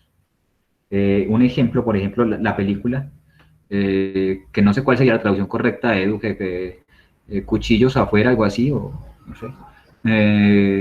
Y la otra película que sería El nombre de la rosa. El nombre de la rosa se basa en un monje medieval que es capaz de descubrir una serie de crímenes. Por ejemplo, ¿qué hace un detective? Investigar, profe. Investigar. ¿Y qué es lo que investiga? Signos, huellas. ¿Qué hace un criminólogo? ¿Qué hace un médico? Los médicos tienen que ver semiótica, por cierto. Además, es la ciencia en la que la semiótica se hace más importante. ¿Por qué? ¿Alguien Para ha mirar visto una síntomas serie? en el paciente, no. Exacto. Y síntoma es sinónimo de signo. ¿Ha notado que dicen ellos, oh, tiene los signos vitales, ¿sí? No tiene signos vitales. ¿Han visto alguna vez la serie Doctor House? ¿Edu? No sé, Germán, por ejemplo, incluso hay una cosa en el cuerpo y es que los dolores usualmente son dolores reflejo. ¿Qué significa? Que uno cree que el nervio, o sea, donde se siente el dolor, está asociado directamente al órgano y no es así. Y un médico tiene que mirar si ese dolor que uno dice, por ejemplo, cuando pasa con los infartos, no es que me duele mucho la espalda. Y uno dice, no, pero como si tengo un problema en el corazón no me puede doler la espalda. Lo que pasa es que como los dolores, o sea, los nervios no están necesariamente ligados específicamente al órgano, actualmente hay un reflejo que el médico tiene que leer, o sea, tiene que interpretar si ese dolor, si es un dolor de espalda o si ese dolor puede ser una cosa mucho más grave. Vamos al tema del COVID, ¿no? Entonces, fíjense que un síntoma del COVID es la pérdida del olfato. Bueno, ¿qué tiene que ver el olfato con un virus que viene de China? Pues, o sea, hay todo un tema, digamos, como un entramado de señales que tienen que leerse desde la medicina. Listo. Entonces sentimos, estamos, ¿sí? Carlos Parra levantó la mano, perdón. ¿Sí? Profe, gracias. Sí, referente pues a lo que estaba hablando en cuanto a la medicina, por ejemplo, cuando a una persona le amputan una parte pues, del cuerpo, un dedo, bueno, qué sé yo, una parte cualquiera de algún miembro del cuerpo, usted siente el dolor ahí pues en el dedo, aunque ya no esté cierto, pero eso lo genera pues el cerebro como tal. Eso también pues, se podría interpretar como lo que estaba hablando pues el profe, el ejemplo que puso ahí. Claro, claro, es verdad, es un dolor reflejo. Es decir, el cerebro es realmente el que recibe, ¿sí? Y capta, y el cerebro si no se desacostumbra fácil a proyectar el dolor. Es porque tenemos cerebro que sentimos dolor, como tal. Y normalmente lo que hace un médico es medir, medir y buscar síntomas. Y los mejores médicos son, la mayoría, bueno, los mejores médicos son los patólogos. ¿Qué es un patólogo? Un patólogo es aquel que busca enfermedades, raras, por cierto, o las nuevas. ¿Por qué? Porque en su trabajo son tan buenos lectores que normalmente dan con las enfermedades. Han notado que muchas personas, a nosotros nos toca ir muchas veces al médico y el médico no a veces rápido con la enfermedad, se demora. Bueno, por eso tiene que mandar exámenes y algo así. Había antes médicos en los que solamente lo veían a uno y ya sabía más o menos qué tenía. Y eso es lectura de signos. Tiene que ver con semiótica. Si tiene la glándula epitequial inflamada, si hay por ejemplo, los dedos morados, síntoma o de que se ha tenido un preinfarto o un infarto en su defecto. Eso como tal es semiótica. ¿Sí? Entonces es lectura de huellas y de signos. Esos huellas y esos signos, por allí yo los puse en las palabras clave, van a tener el documento, esas palabras las pueden volver a ellos y buscar como las definiciones. Podemos leerlas hasta el principio, en varios sentidos. Todo lo que nosotros hacemos es lectura literal muchas veces. ¿La lectura literal qué es? Es la lectura de los códigos, ¿cierto? Si aquí dice no sé, estamos barriendo. Si llega uno a un lugar y dice, no pase, estamos barriendo. La lectura literal es saber qué dice estamos barriendo. La lectura inferencial, muy básica, porque nos están ayudando, es saber que alguien está barriendo. La lectura crítica es preguntarse, bueno, ¿por qué están barriendo a esta hora? Y es una lectura mayor. Es una lectura mayor. Pero eso es lectura de signos. Toda lectura semiótica es una lectura inferencial, infiere, hace prolepsis. ¿Qué es la prolepsis? La capacidad de anticiparse. Saber de dónde viene alguien, por ejemplo, o saber qué va a ocurrir por lo que ya ha ocurrido. Eso es prolepsis. La gente, las personas que estudian historia, normalmente aprenden a hacer prolepsis de anticipación. ¿Por qué? Porque saben mucho, saben muy bien lo que ha ocurrido hace muchos años y saben más o menos por dónde puede ir el cauce del río, qué va a volver a pasar, porque parece que todo es sistemático y a veces se reitera. Por eso hay una frase que se le atribuye a muchos autores, que dice que quien no conoce su historia, pues corre el riesgo de repetirla. Claro, y no solamente no la conoce, sino que no la lee, en el sentido de la semiosis. Y eso ocurre con un historiador, sigue huellas, sigue índices, ¿sí? Para saber qué fue lo que realmente ocurrió. Y ahora viene una palabra que es la palabra índice e indicio. Hay varias dentro del ámbito de Peirce, vamos a reducirnos a 3, ¿sí? Es ícono, índice y símbolo. Esos son tipos de signos. Hay muchos, hay signos naturales. Por ejemplo, si en este momento se empieza a tronar, eso es un índice. ¿Un índice de qué? De lluvia. Lluvia que va a llover. Exacto, y eso es un índice. Ahora bien, vamos por orden. Existe un primer signo que es el icónico o el ícono. El ícono se parece mucho a la onomatopeya, porque el ícono es la representación exacta de la cosa que nombra o de la cosa que significa. Eso es el ícono. Por ejemplo, cuando tengo la fotografía de la persona que quiero, la de mi mamá, eso es un ícono de mi mamá, o un ícono de la persona a la que quiero. Esos son íconos, representaciones exactas. La caricatura se parece mucho a un ícono, por ejemplo. Una imagen completa. Entonces, no sé, una estatua, o un retrato, ¿sí? O, a ver, una imagen exacta, cuando uno ve la televisión, son imágenes icónicas. ¿No he notado que se dicen que son íconos son representaciones de sí mismas? Significan lo mismo. Mayor ejemplo que la fotografía. Eso es un ícono. Siempre lo va a ser. Entonces, si a alguien le gusta el anime, o alguna vez vio anime, ¿sí? Y tiene una figura, no sé, de Dragon Ball, esos son íconos. Son representantes exactos del original. En la tradición romana de Oriente o bizantina, había algo como la Biblia no se leía, ¿cierto? Eran pocos los que podían leer, los que aprendían a leer, se enseñaba todo a través de íconos. Y esos íconos eran imágenes, representación, obviamente, de Jesús y de la pasión. Es decir, del proceso, de la muerte, de la crucifixión y de la resurrección. Si alguien aquí pues, es religioso y va a la iglesia, o iba, pues, por el COVID quizá ya no tanto, pero cuando se iba a los templos, allí hay unos íconos, que son íconos de los santos o representaciones. Y esos son signos. Si yo llego a una casa y veo en la habitación de mi amigo, bueno, amigo no, un invitado, es nuevo, soy nuevo, me invitó, nos estamos conociendo, estamos charlando, vamos a hacer un trabajo, lo que sea, y veo que tiene figuritas de Goku por todo lado. ¿Qué me está diciendo a mí eso?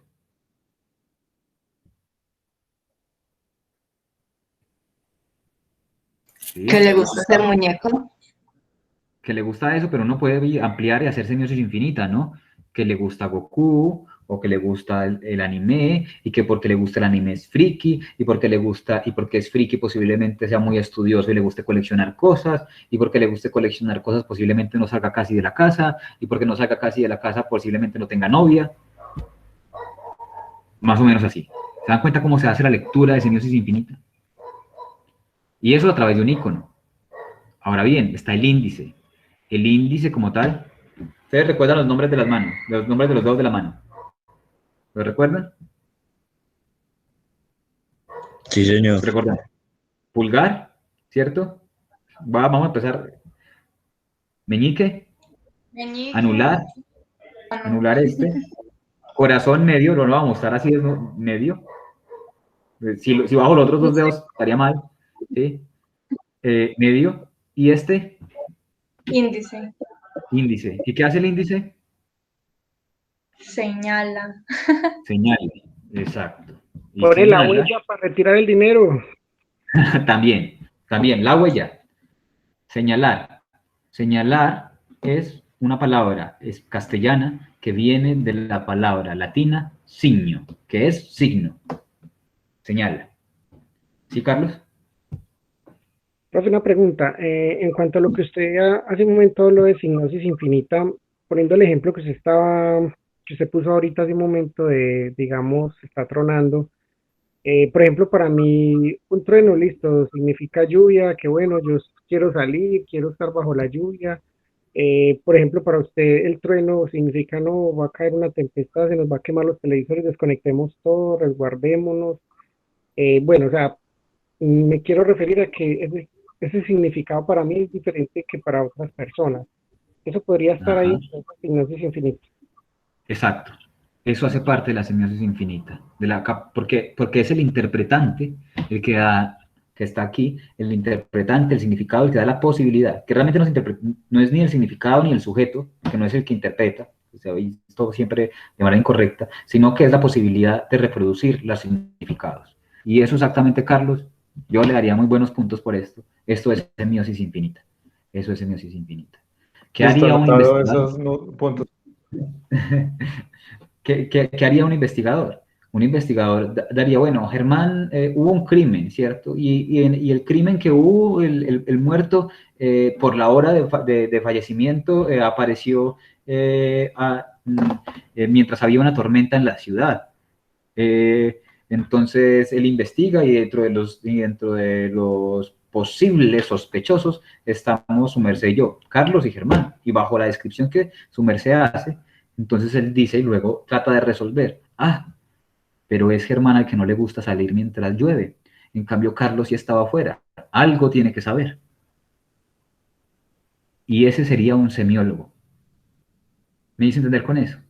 Que hizo que esa semiosis infinita fuera entendida. Y ahí está, que es perfecta la explicación. Ahora bien, el índice lo que hace es señalar e indicar. Es un signo que representa. Casi todo puede ser representar. Hay distintos tipos de índices. Hay indicios verbales que tienen que ver con palabras, por ejemplo, que se repiten en un texto. Es una clave para interpretar un texto. Si yo veo que hay una palabra que se reitera con sinónimos o hasta con antónimos, se reitera dentro de un párrafo o dentro de una página, yo digo que el texto trata de esa palabra, o esa palabra, de lo que esa palabra significa. Más o menos así. O si yo empiezo una historia, un cuento, y este ya es un índice atmosférico, y comienza, era una tarde gris, no había nadie en el pueblo, las puertas rechinaban, se escuchaba el viento silbar, y una soledad angustiante, ¿sí?, se percibía en la ciudad. Yo ya puedo decir, aquí va a pasar algo raro, o es un cuento de terror, o es un cuento de misterio, o es un cuento policial, de novela negra, que llaman, quiere decir de crímenes, y yo ya sé qué va a pasar. Y esos son tipos de índices que tienen que ver con reiteraciones. El más importante para que nos atañe ahora, tratando de ir rápido, es el verbal. Son aquellas acciones que se reiteran, se repiten, que se vuelve sobre ellas. Cada vez que leamos un texto, intentemos encontrar los indicios. Un texto, por ejemplo, nos da un primer indicio. Normalmente muchos libros tienen índices, ¿cierto? Que nos dicen de qué habla en cada momento. Y eso ya nos dice más o menos también mucho de un índice. Nos está señalando dónde, pero no nos señala todo.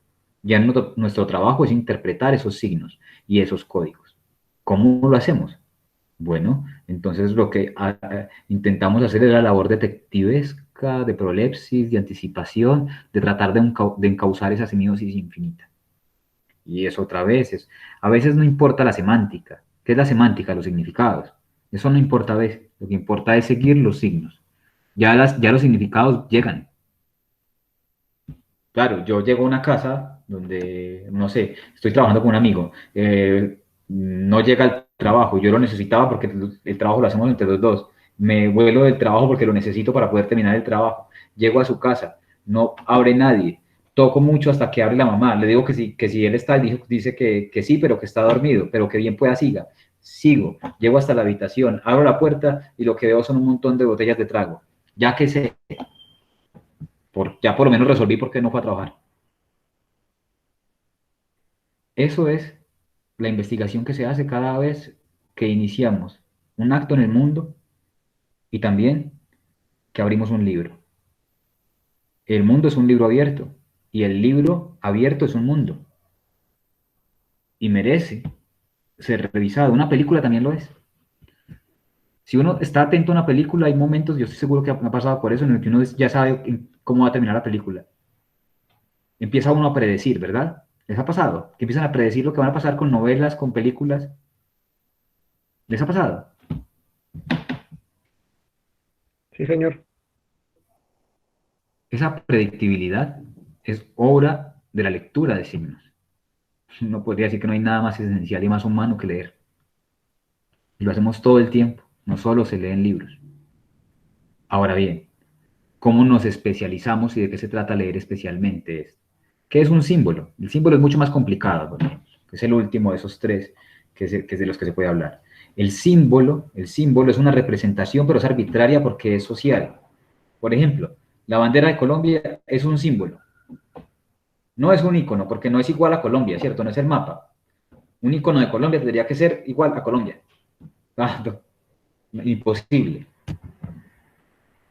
No es un índice de Colombia, aunque podría significar que sí, podría ser un índice, ¿cierto? Yo veo la bandera de Colombia cuando llegue a algún lugar y digo, bueno, aquí hay una institución, ¿no?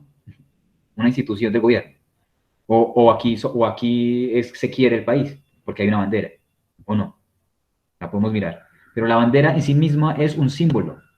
Y es un símbolo que se elige como un pacto social y con un pacto, con un convenio. Entonces nos reunimos y decimos que estos son nuestros colores y los colores que vamos a seguir. Y cada uno significa una cosa según una convención, porque no necesariamente el rojo es sangre, por ejemplo. Pero puede ser. El amarillo. El amarillo es oro. También. Por ejemplo, la bandera de Alemania, que es un símbolo de Alemania, también tiene unos distintos significados. ¿Cómo es el color de la bandera de Alemania?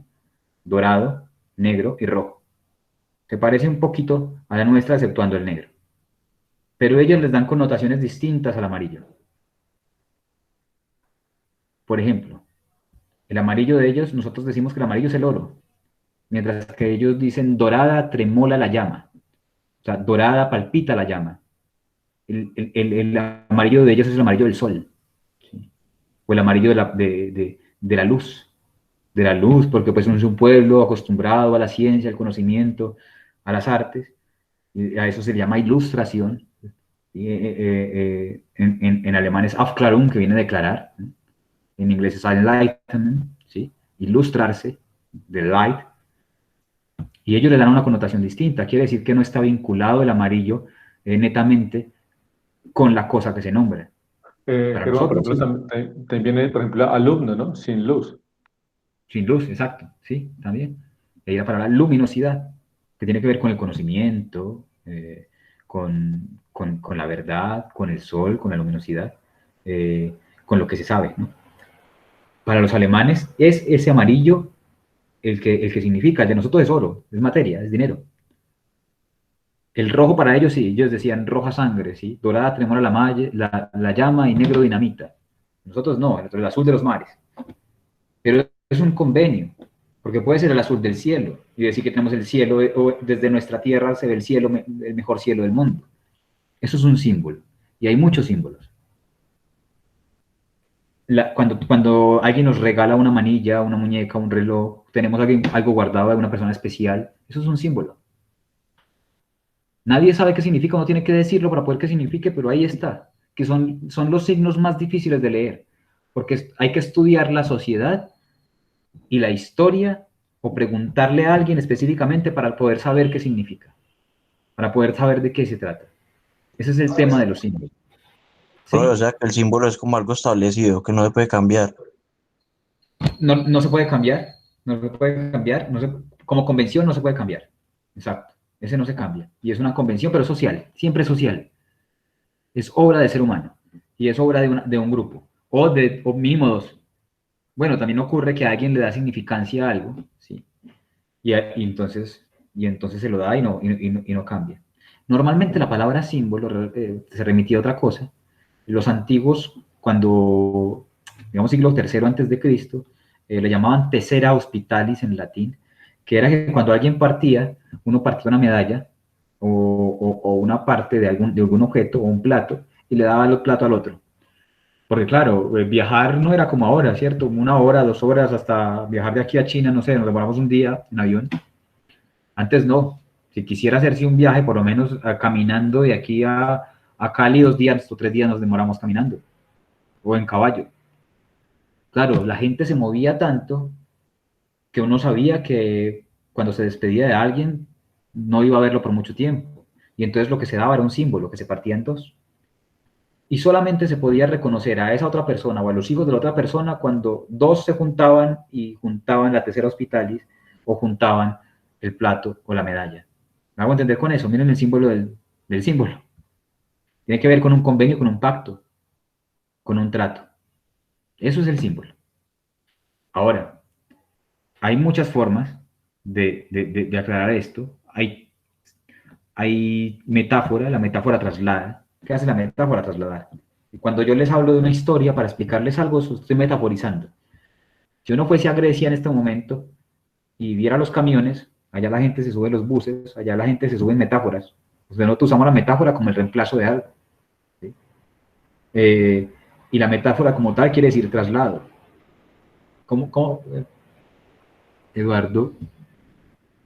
Sí, no, Germán, creo que acabo según lo que has dicho, pensar una película que va a ser tarea obligatoria para la próxima semana, que es nuestro último encuentro, y es Big Fish, porque es una película que está cargada de símbolos. Yo espero que cada uno, por lo menos, hable de alguno de los símbolos que encontró en esa película, Big Fish. La encuentran, yo creo que en YouTube, en Cuevana, en Netflix, es una película muy fácil de encontrar, la deben dar en Caracol incluso, y creo que ahí se puede hablar a propósito de Big Fish muchísimo. Dale, ya no te interrumpo. Bueno, la metáfora es un traslado. Y todo esto que ha pasado aquí es trasladar. Desde cuando yo digo pocillo, estoy realmente metaforizando, estoy trasladarlo. Es esto que está aquí a una imagen. Pocillo.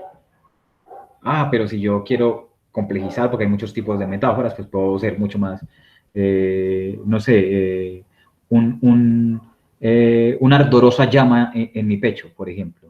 O un fuego late en mi pecho. Hay un fuego que consume mi pecho, mi corazón, o mi cabeza. O estoy estresado, o estoy enfermo, o estoy enamorado. Son metáforas. Son metáforas. Hay muchos tipos de metáforas, no nos entendemos aquí. Yo creo que, por ejemplo, se puede hacer un seminario sobre la metáfora entero.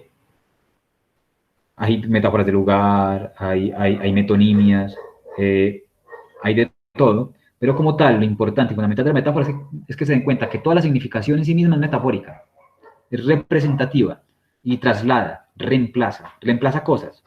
Por ejemplo, si yo llevo la foto en el celular de alguien a quien quiero, estoy de alguna manera medianamente reemplazando a esa persona que quiero. No lo tengo enfrente, pero lo tengo en la foto. Eso pasa. A veces cargamos cosas de los demás que nos recuerdan o que mantienen la presencia, que mantienen el lugar de esa persona en nosotros.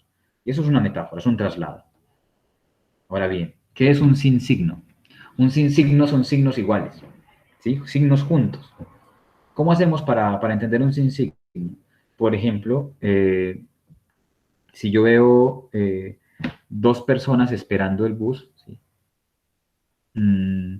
Ahí hay un sin signo, pero cada una significa una manera distinta. Por ejemplo, más bien, dos personas están en el paradero de bus, ¿sí? O 3 o 4. Pero una de esas personas que está en el paradero de bus no está esperando el bus para irse, sino que está esperando a alguien que se baja del bus. Los dos tipos de personas que hay, los que esperan el bus para irse y los que esperan a alguien que se baje del bus, son el mismo signo, pero significan cosas distintas. Y ahí está la semiosis infinita de nuevo. Sin signo. Sin quiere decir en griego junto. signos juntos. Son signos juntos que se resuelven de manera distinta. Y a veces nos confunden, porque cuando leemos una novela policial o un texto complicado está lleno de signos, son cosas que parecen idénticas, pero no lo son. La diferencia a veces estriba en que se está esperando que el bus llegue para irse o se está esperando que alguien llegue. Nada más. Eso pasa con textos. Hay textos que nos confunden y entonces nos muestran 3 o 4 sospechosos. Que vieran la película hubiera estado muy bien. Porque claro, no sé quién fue que vio la película, podría confirmar que hubo muchos sospechosos. Había muchos insignos, ¿no? Carlos está levantando la mano. Carlos.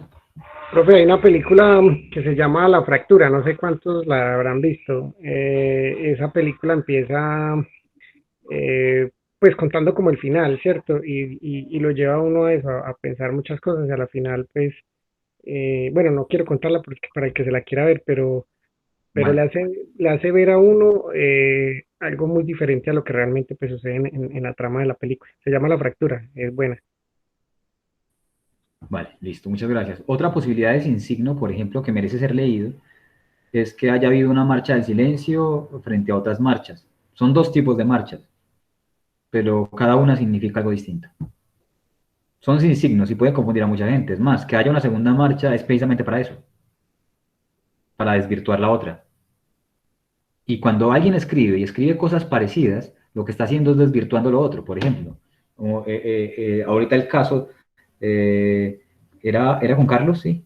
En el que había un asesinato y el asesinato se hizo en tiempos de lluvias y los sospechosos éramos Carlos y yo, ¿sí? Hay un insigno, estábamos los dos en el mismo lugar, pero solo uno cometió el crimen o solo uno fue testigo del crimen.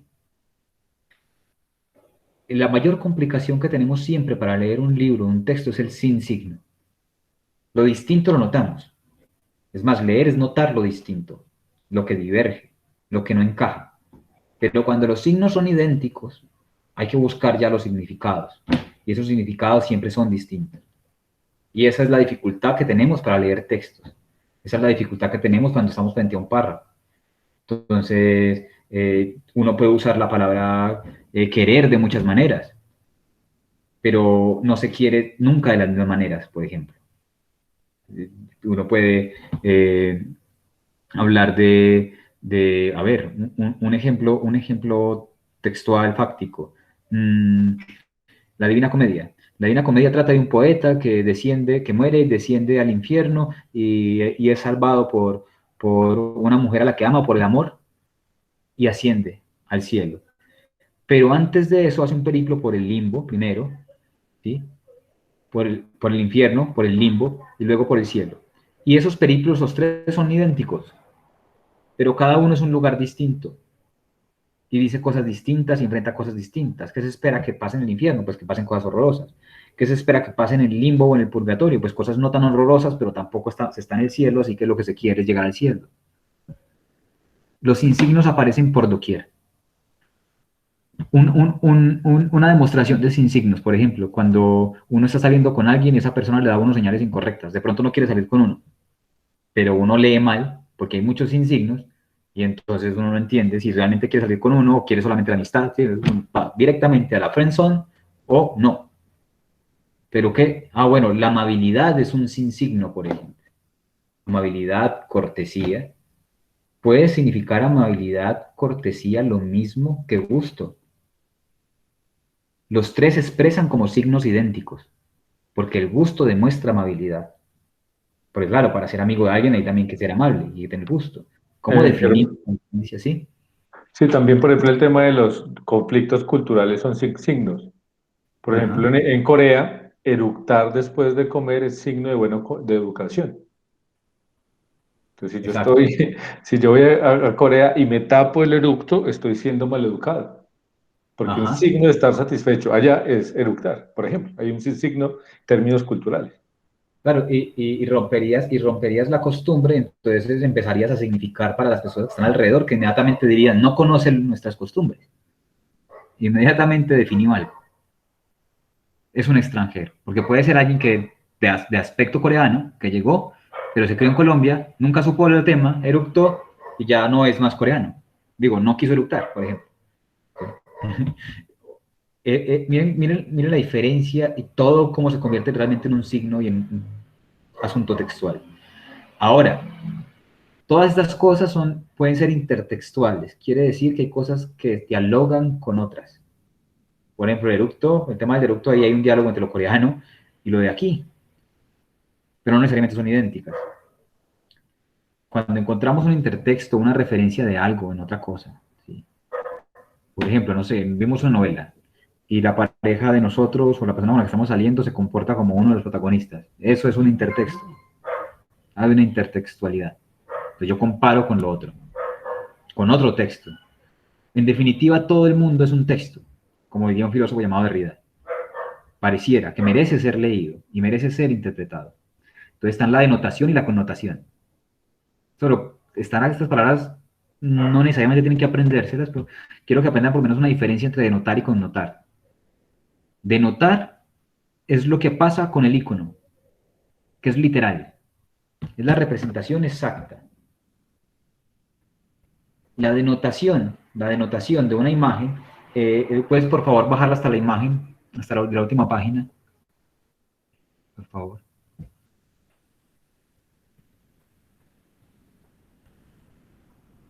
Esto, si yo lo pongo en aspectos de denotación, digo que es un cuadro puedo escribirlo. ¿Alguien puede escribirlo? Ver más o menos, y voy a escribirlo yo a ver si están de acuerdo. Yo veo un ángel, ¿sí? Con su mentón sobre la mano, y al lado hay otro ángel, más abajo hay un animalito poco raquítico, y hay un montón de instrumentos a su alrededor. Eso es una denotación. Estoy diciendo exactamente lo que puede haber, lo que hay. Abajo hay un compás, hay una cegueta, hay un serrucho, hay un nivelador de construcción, está vestido, hay unas figuras geométricas, hay realmente un animal enflaquecido a su lado, a sus pies, hay unas puntillas. Eso es denotación, que sería pues el ámbito de ver los signos o decir los signos. ¿Qué sería connotación? Connotación sería los significados. Por ejemplo, alguien me podría decir qué connota este cuadro. ¿Qué significa? ¿Qué creen que significa este cuadro? Ahí tienen un índice. Quien cree que quien dé con el significado del cuadro, yo creo que también merece otros puntos. No solamente el significado del cuadro, sino el nombre del cuadro. Destrucción. Puede ser, sí, hay algo de destrucción, es verdad. ¿Alguien más? Presten atención, hagamos una pesquisa.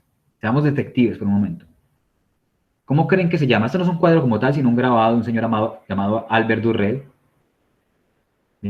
Miren todo, hasta que hallen. Melancolía. Exacto, Valentina. Hiciste la lectura que había que hacer. Leíste. Primero, me imagino que lo hiciste leyendo el texto que está en las manos del murciélago. ¿Sí? Sí. Exacto. Fuiste a la parte que más entendías, y eso haría un detective. Voy primero a lo simple, a lo que puedo entender más fácil. ¿Y qué es? Melancolía. ¿Cómo entiendo yo un libro? Con su paratexto. Melancolía aquí es un paratexto. ¿Qué quiere decir? Si el libro se llama, no sé, A Sangre Fría, ¿de qué creen que hablaría el libro? Violencia. De violencia, exacto. Eso fue un índice. Y aquí, Valentina, que merece muy buen punto, lo leyó. El grabado se llama Melancolía. Y es la melancolía de un ángel que construye, intenta construir como una especie de edificio, como una torre de Babel, ¿cierto? Pero se rinde frente al pasado y además que no lo ve necesario. Es como la tecnología frente al espíritu, y al rendirse, pues deja todo en el suelo y lo deja a medio hacer, de alguna manera destruido. Deja de construir. Ya no construye, sino que se entrega a la melancolía. Carlos Parra levantó la mano. ¿Vale, Carlos? Gracias, profe. Y de pronto uno ahí podría dar otra lectura, digamos, en el punto de vista mío. Sí, Pues, digamos, yo puedo observar un ángel que está pensativo o está pensando en la forma de cómo organizar todo el desorden o toda la destrucción que hay allí. Pues sería de pronto otro medio de lectura a ese cuadro. Me parece que está bien, Carlos, porque hace parte de lo que podría considerarse la enfermedad de la melancolía. La melancolía fue una enfermedad hace mucho tiempo. Hoy, que normalmente se le comparaba con la nostalgia y hoy se le llama depresión. Pero la melancolía existía para los antiguos. Aristóteles, el filósofo, lega para un discípulo de él llamado Teofrasto un libro que llama el libro de los humores. Y entonces él habla de las personalidades. Y dice, hay personalidades melancólicas, hay personalidades flemáticas y hay personalidades sanguíneas, ¿sí? Entonces la flemática es la que es furiosa, de ánimo, de fuerza. La sanguínea puede ser un poco más serena, calmada, aún así anímica. Y el melancólico para él es el filósofo o el investigador, porque siempre está buscando y soñando con otra cosa. Siempre hace señales infinitas. Germán, de pronto podrías dar el tema de la etimología de melancolía, porque ahí se puede encontrar eso. Claro. Puede pasar como con rencor también. Ajá, claro. Melán en griego es negro, ¿sí? Holos, ¿sí? Entonces sería corazón negro. Melán es corazón, perdón, y holos, que sería melancholy, que quiere decir corazón negro, corazón ennegrecido. Normalmente se definía la bilis negra, realmente. Pues para el griego antiguo era algo general. ¿Qué es tener el corazón negro? O la bilis negra. Ya dice mucho, ¿no? Y cuando se le ennegreció en el corazón, ¿qué pasa? Es lo mismo que decir, pues, me achicopalé también, ¿no? Me reduje, se arrugó el corazón. Corazón arrugado es un corazón que no palpita, es un corazón que ya no tiene ánimo. Miren qué pasa con el ángel, ya no tiene ánimo. Pero claro, la lectura de Carlos está muy bien, porque obviamente parte de una lectura. Y la única manera de tener melancolía es haber soñado demasiado. Cuando se Profe, sueña mucho, otra cosa. ¿sí? Cuando uno, digamos, usted dice que pues tiene sentimientos encontrados, digamos, cuando uno tiene tristeza, pues como que no le importa nada, el desorden, no le importa si come, si no. En cambio, cuando uno está pues como muy, muy contento, muy feliz, uno, o sea, expresa esa emoción diferente, ¿sí me entiende? O sea que las emociones ahí yo veo mucha, o sea, la emoción, o sea, la tristeza, como el estrés, como usted dice, y debido a eso, el desinterés a estar bien organizado. Mire que el animal ahí se ve pues como un poco flaco, entonces como ese desinterés o sea, no le importa nada que las demás personas, porque hay como un niño angelito y este animalito, entonces como que no le importa si comen, si duermen, si están bien, bueno, ¿sí me entiende? Sí, claro, hay una indiferencia allí, debido a la renuncia posiblemente. Hay algo que se llama mm, síndrome amotivacional, por ejemplo. No está para nada motivado el ángel.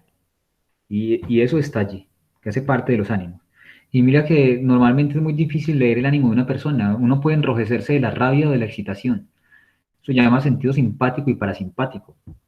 Hay gente que se ríe cuando está nerviosa, no necesariamente está contenta. Hay gente que llora de felicidad. Miren la pericia que se necesita para ser humano y para entender el mundo, para entendernos. Es que hemos logrado demasiado, no solamente en términos técnicos, sino como sociedades, a pesar de todo lo malo. Tenemos cosas muy buenas y esa capacidad de lectura, porque es que es difícil leer.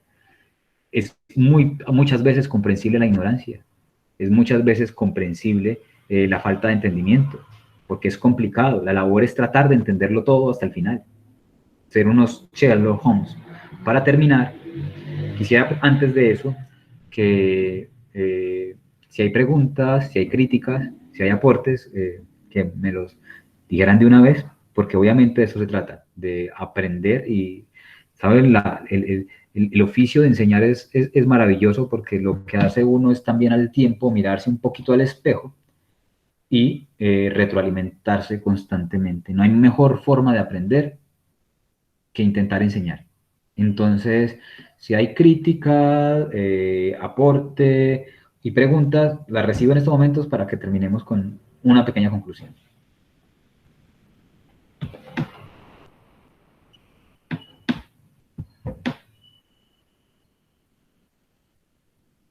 ¿Ninguna?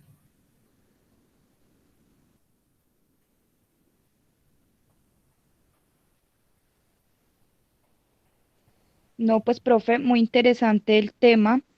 Mire que uno a veces como que no se da cuenta de que uno lee pues como los actos de las personas o digamos como el ejemplo del pocillo, que o sea, uno, uno está acostumbrado ya como que todo tiene nombre, pero pues antes de eso, ¿qué? ¿Cómo era? Cómo se reconocía? Entonces pues lo lleva a uno como a pensar mucho y como a poner más cuidado, pues como lo que tenemos aquí, como cómo surgió o por qué. No, pues me pareció muy interesante, la verdad, profe. Muchas gracias. Vale, gracias a ti. Profe, pues el tema muy bien explicado, la verdad, pues en tan corto tiempo fue muy profunda, pues como la explicación del tema, sí, a profundidad. Vale, gracias, Santiago. No sé si Carlos habrá alzado la mano. Sí. Profe, gracias. Profe, pues a manera de pronto personal, yo creo que nos deja como enseñanza, por lo menos a mí, uno saber interpretar y leer, pues, digamos, otra persona. De pronto el no leer bien la otra persona puede hacer que yo cause daño a otra persona, ¿cierto? Puede ser a un compañero, puede ser un profesor, puede ser mi propia familia. Entonces yo creo que es importante aprender a leer, pues, como usted nos lo indicaba en la clase. Muchas gracias. Vale. No, gracias a usted, Carlos. Vamos a hacer un ejercicio final. Les voy a presentar, no sé si han visto Sherlock Holmes alguna vez, si conocen el personaje de Sherlock Holmes. Hay una película con Robert Downey Jr., creo que se llama Juego de Sombras. Les cuento muy rápidamente. Sherlock Holmes es un detective que es un personaje de una novela, de varias novelas, de un escritor inglés llamado Arthur Conan Doyle. Arthur Conan Doyle se dice que trabajó para la policía más especializada de su época en el siglo XIX, que era Scotland Yard. Y él trabajó en el Scotland Yard y de allí aprendió los métodos detectivescos, que son métodos de investigación. Imaginémonos que es el primer personaje muy parecido a un detective del FBI que busca asesinos en serie y crímenes dificilísimos de resolver. Sherlock Holmes aplica semiótica todo el tiempo. Él la llama de otra manera, el autor de Sherlock Holmes lo llama deducción, ¿sí? O el arte de la deducción, que es deducir. Claro, ¿qué es lo que uno hace cuando no sé, uno está con la novia no dice nada, ¿sí? Y mira raro, entonces uno dice, ¿quieres comer algo? No, no quiero nada. Y bueno, hicimos una película, no, no quiero ver una película. Entonces uno hace la tercera y terrible pregunta, ¿te pasa algo? Y ella dice, no, no me pasa nada, estoy bien. El arte de la deducción, podemos deducir que realmente algo no está bien y que algo mal hicimos, ¿sí? Que algo no cuadra. Y eso es deducción. Ahora bien, este es el texto, lo voy a leer rápidamente, me detienen. Pertenece a la primera novela de Conan Doyle que se llama Estudio en Escarlata. Estudio en rojo, el rojo ha estado muy presente hoy. Y empieza con su asistente, que todavía no es su asistente, porque es el comienzo de la novela, que se llama Watson, es el doctor Watson, y voy a describirlo. Si no se entiende la lectura, me detienen, ¿listo? Un caso particular de semiótica, Sherlock Holmes. Se cumplía, como bien recuerdo, el 4 de marzo, cuando habiéndome levantado antes que de costumbre, encontré a Holmes despachando su aún inconcluso desayuno. Es decir, estaba comiéndose su aún inconcluso desayuno. Tan hecha estaba la patrona a mis hábitos poco madrugadores, que no hallé ni el plato aparejado ni el café dispuesto. Está hablando de que la señora de la casa estaba tan acostumbrado a madrugar y él no, que ya cuando llegó no había nada, ¿sí? Con la característica y nada razonable petulancia del común de los mortales, llamé entonces al timbre y anuncié muy cortante que esperaba mi ración. Acto seguido, mi ración de comida, pues. Acto seguido tomé un periódico de la mesa e intenté distraer con él el tiempo mientras mi compañero terminaba en silencio su tostada. El encabezamiento de uno de los artículos estaba subrayado en rojo y a él naturalmente dirigí en primer lugar mi atención. Miren, él llega, ¿sí? Se levanta, el amigo todavía está desayunando, pero ya no hay más platos porque como se levantó tarde, lo único que hace es coger el periódico Y cuando ve el periódico, lo primero que lee es algo que ya estaba subrayado en rojo. Le llamó la atención porque eso fue un signo. Claro. Estaba escrito, estaba resaltado, pero es que resaltamos los textos para poder entenderlos. Fue lo que hizo Watson. Y empieza a leer el artículo de periódico. Sobre la raya encarnada, o sea, la raya roja, aparecían estas ampulosas palabras: el libro de la vida. Y a ella seguía una demostración de las innumerables que a cualquiera le sería dado deducir, no más que sometiendo a examen preciso y sistemático los acontecimientos de que el azar les hiciese testigo.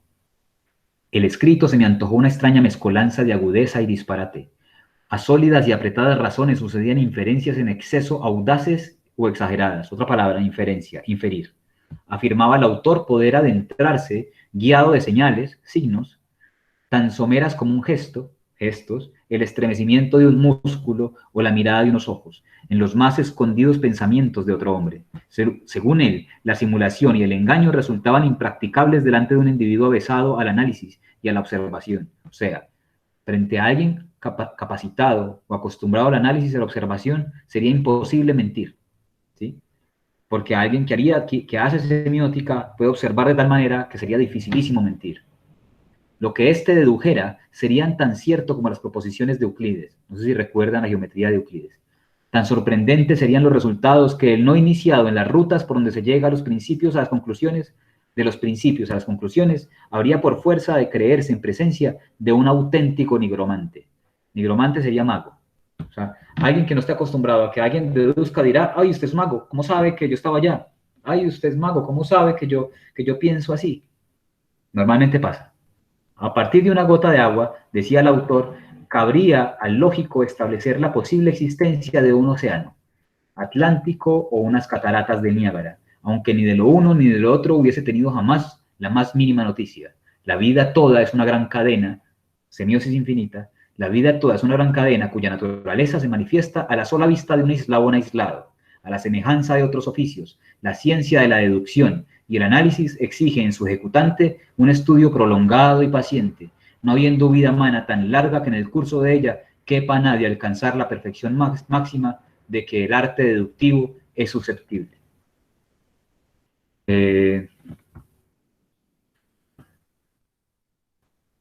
Antes de poner sobre el tapete los aspectos morales y psicológicos de más bulto que esta materia suscita, descenderé a resolver algunos problemas elementales. Por ejemplo, cómo apenas divisada una persona cualquiera resulta acceder o inferir su historia completa. O sea, con solo ver a una persona se puede saber su historia completa, así como su oficio o su profesión. Parece un ejercicio pueril y, sin embargo, afina la capacidad de observación, descubriendo los puntos más importantes y el modo de encontrarles respuestas. Las uñas de un individuo, por ejemplo, sabemos que si las uñas de un individuo pueden estar muy sucias, sabemos que trabaja con la tierra o trabaja en labores manuales. Las mangas de su chaqueta, sus botas, la rodillera de sus pantalones, la callosidad de los dedos pulgar e índice. Depende de lo que haga, ¿no? Hay gente que normalmente no tiene callosidad en las manos. Suele ser gente que no hace labores manuales, sino que hace labores de oficina. La expresión facial, los puños de su camisa, todos estos detalles, en fin, son prendas personales por donde claramente se revela la profesión del hombre observado. Que semejantes elementos puestos en junto, como sin signos, no iluminen al inquisidor competente sobre el caso más difícil, resulta sin más inconcebible. O sea, que alguien no sea capaz de iluminarse, de darse cuenta, ¿sí?, de una manera competente sobre un caso difícil, viendo todos estos signos, pues parece que no es posible.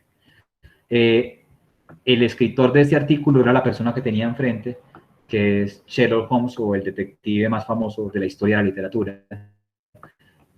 No sé si se entendió muy bien el texto porque está escrito con un español bastante castizo, o sea, de España, pero como tal lo que está diciendo es que es posible el arte de la deducción y que es posible hacer lectura si podemos leer el mundo con mayor razón los textos y los libros.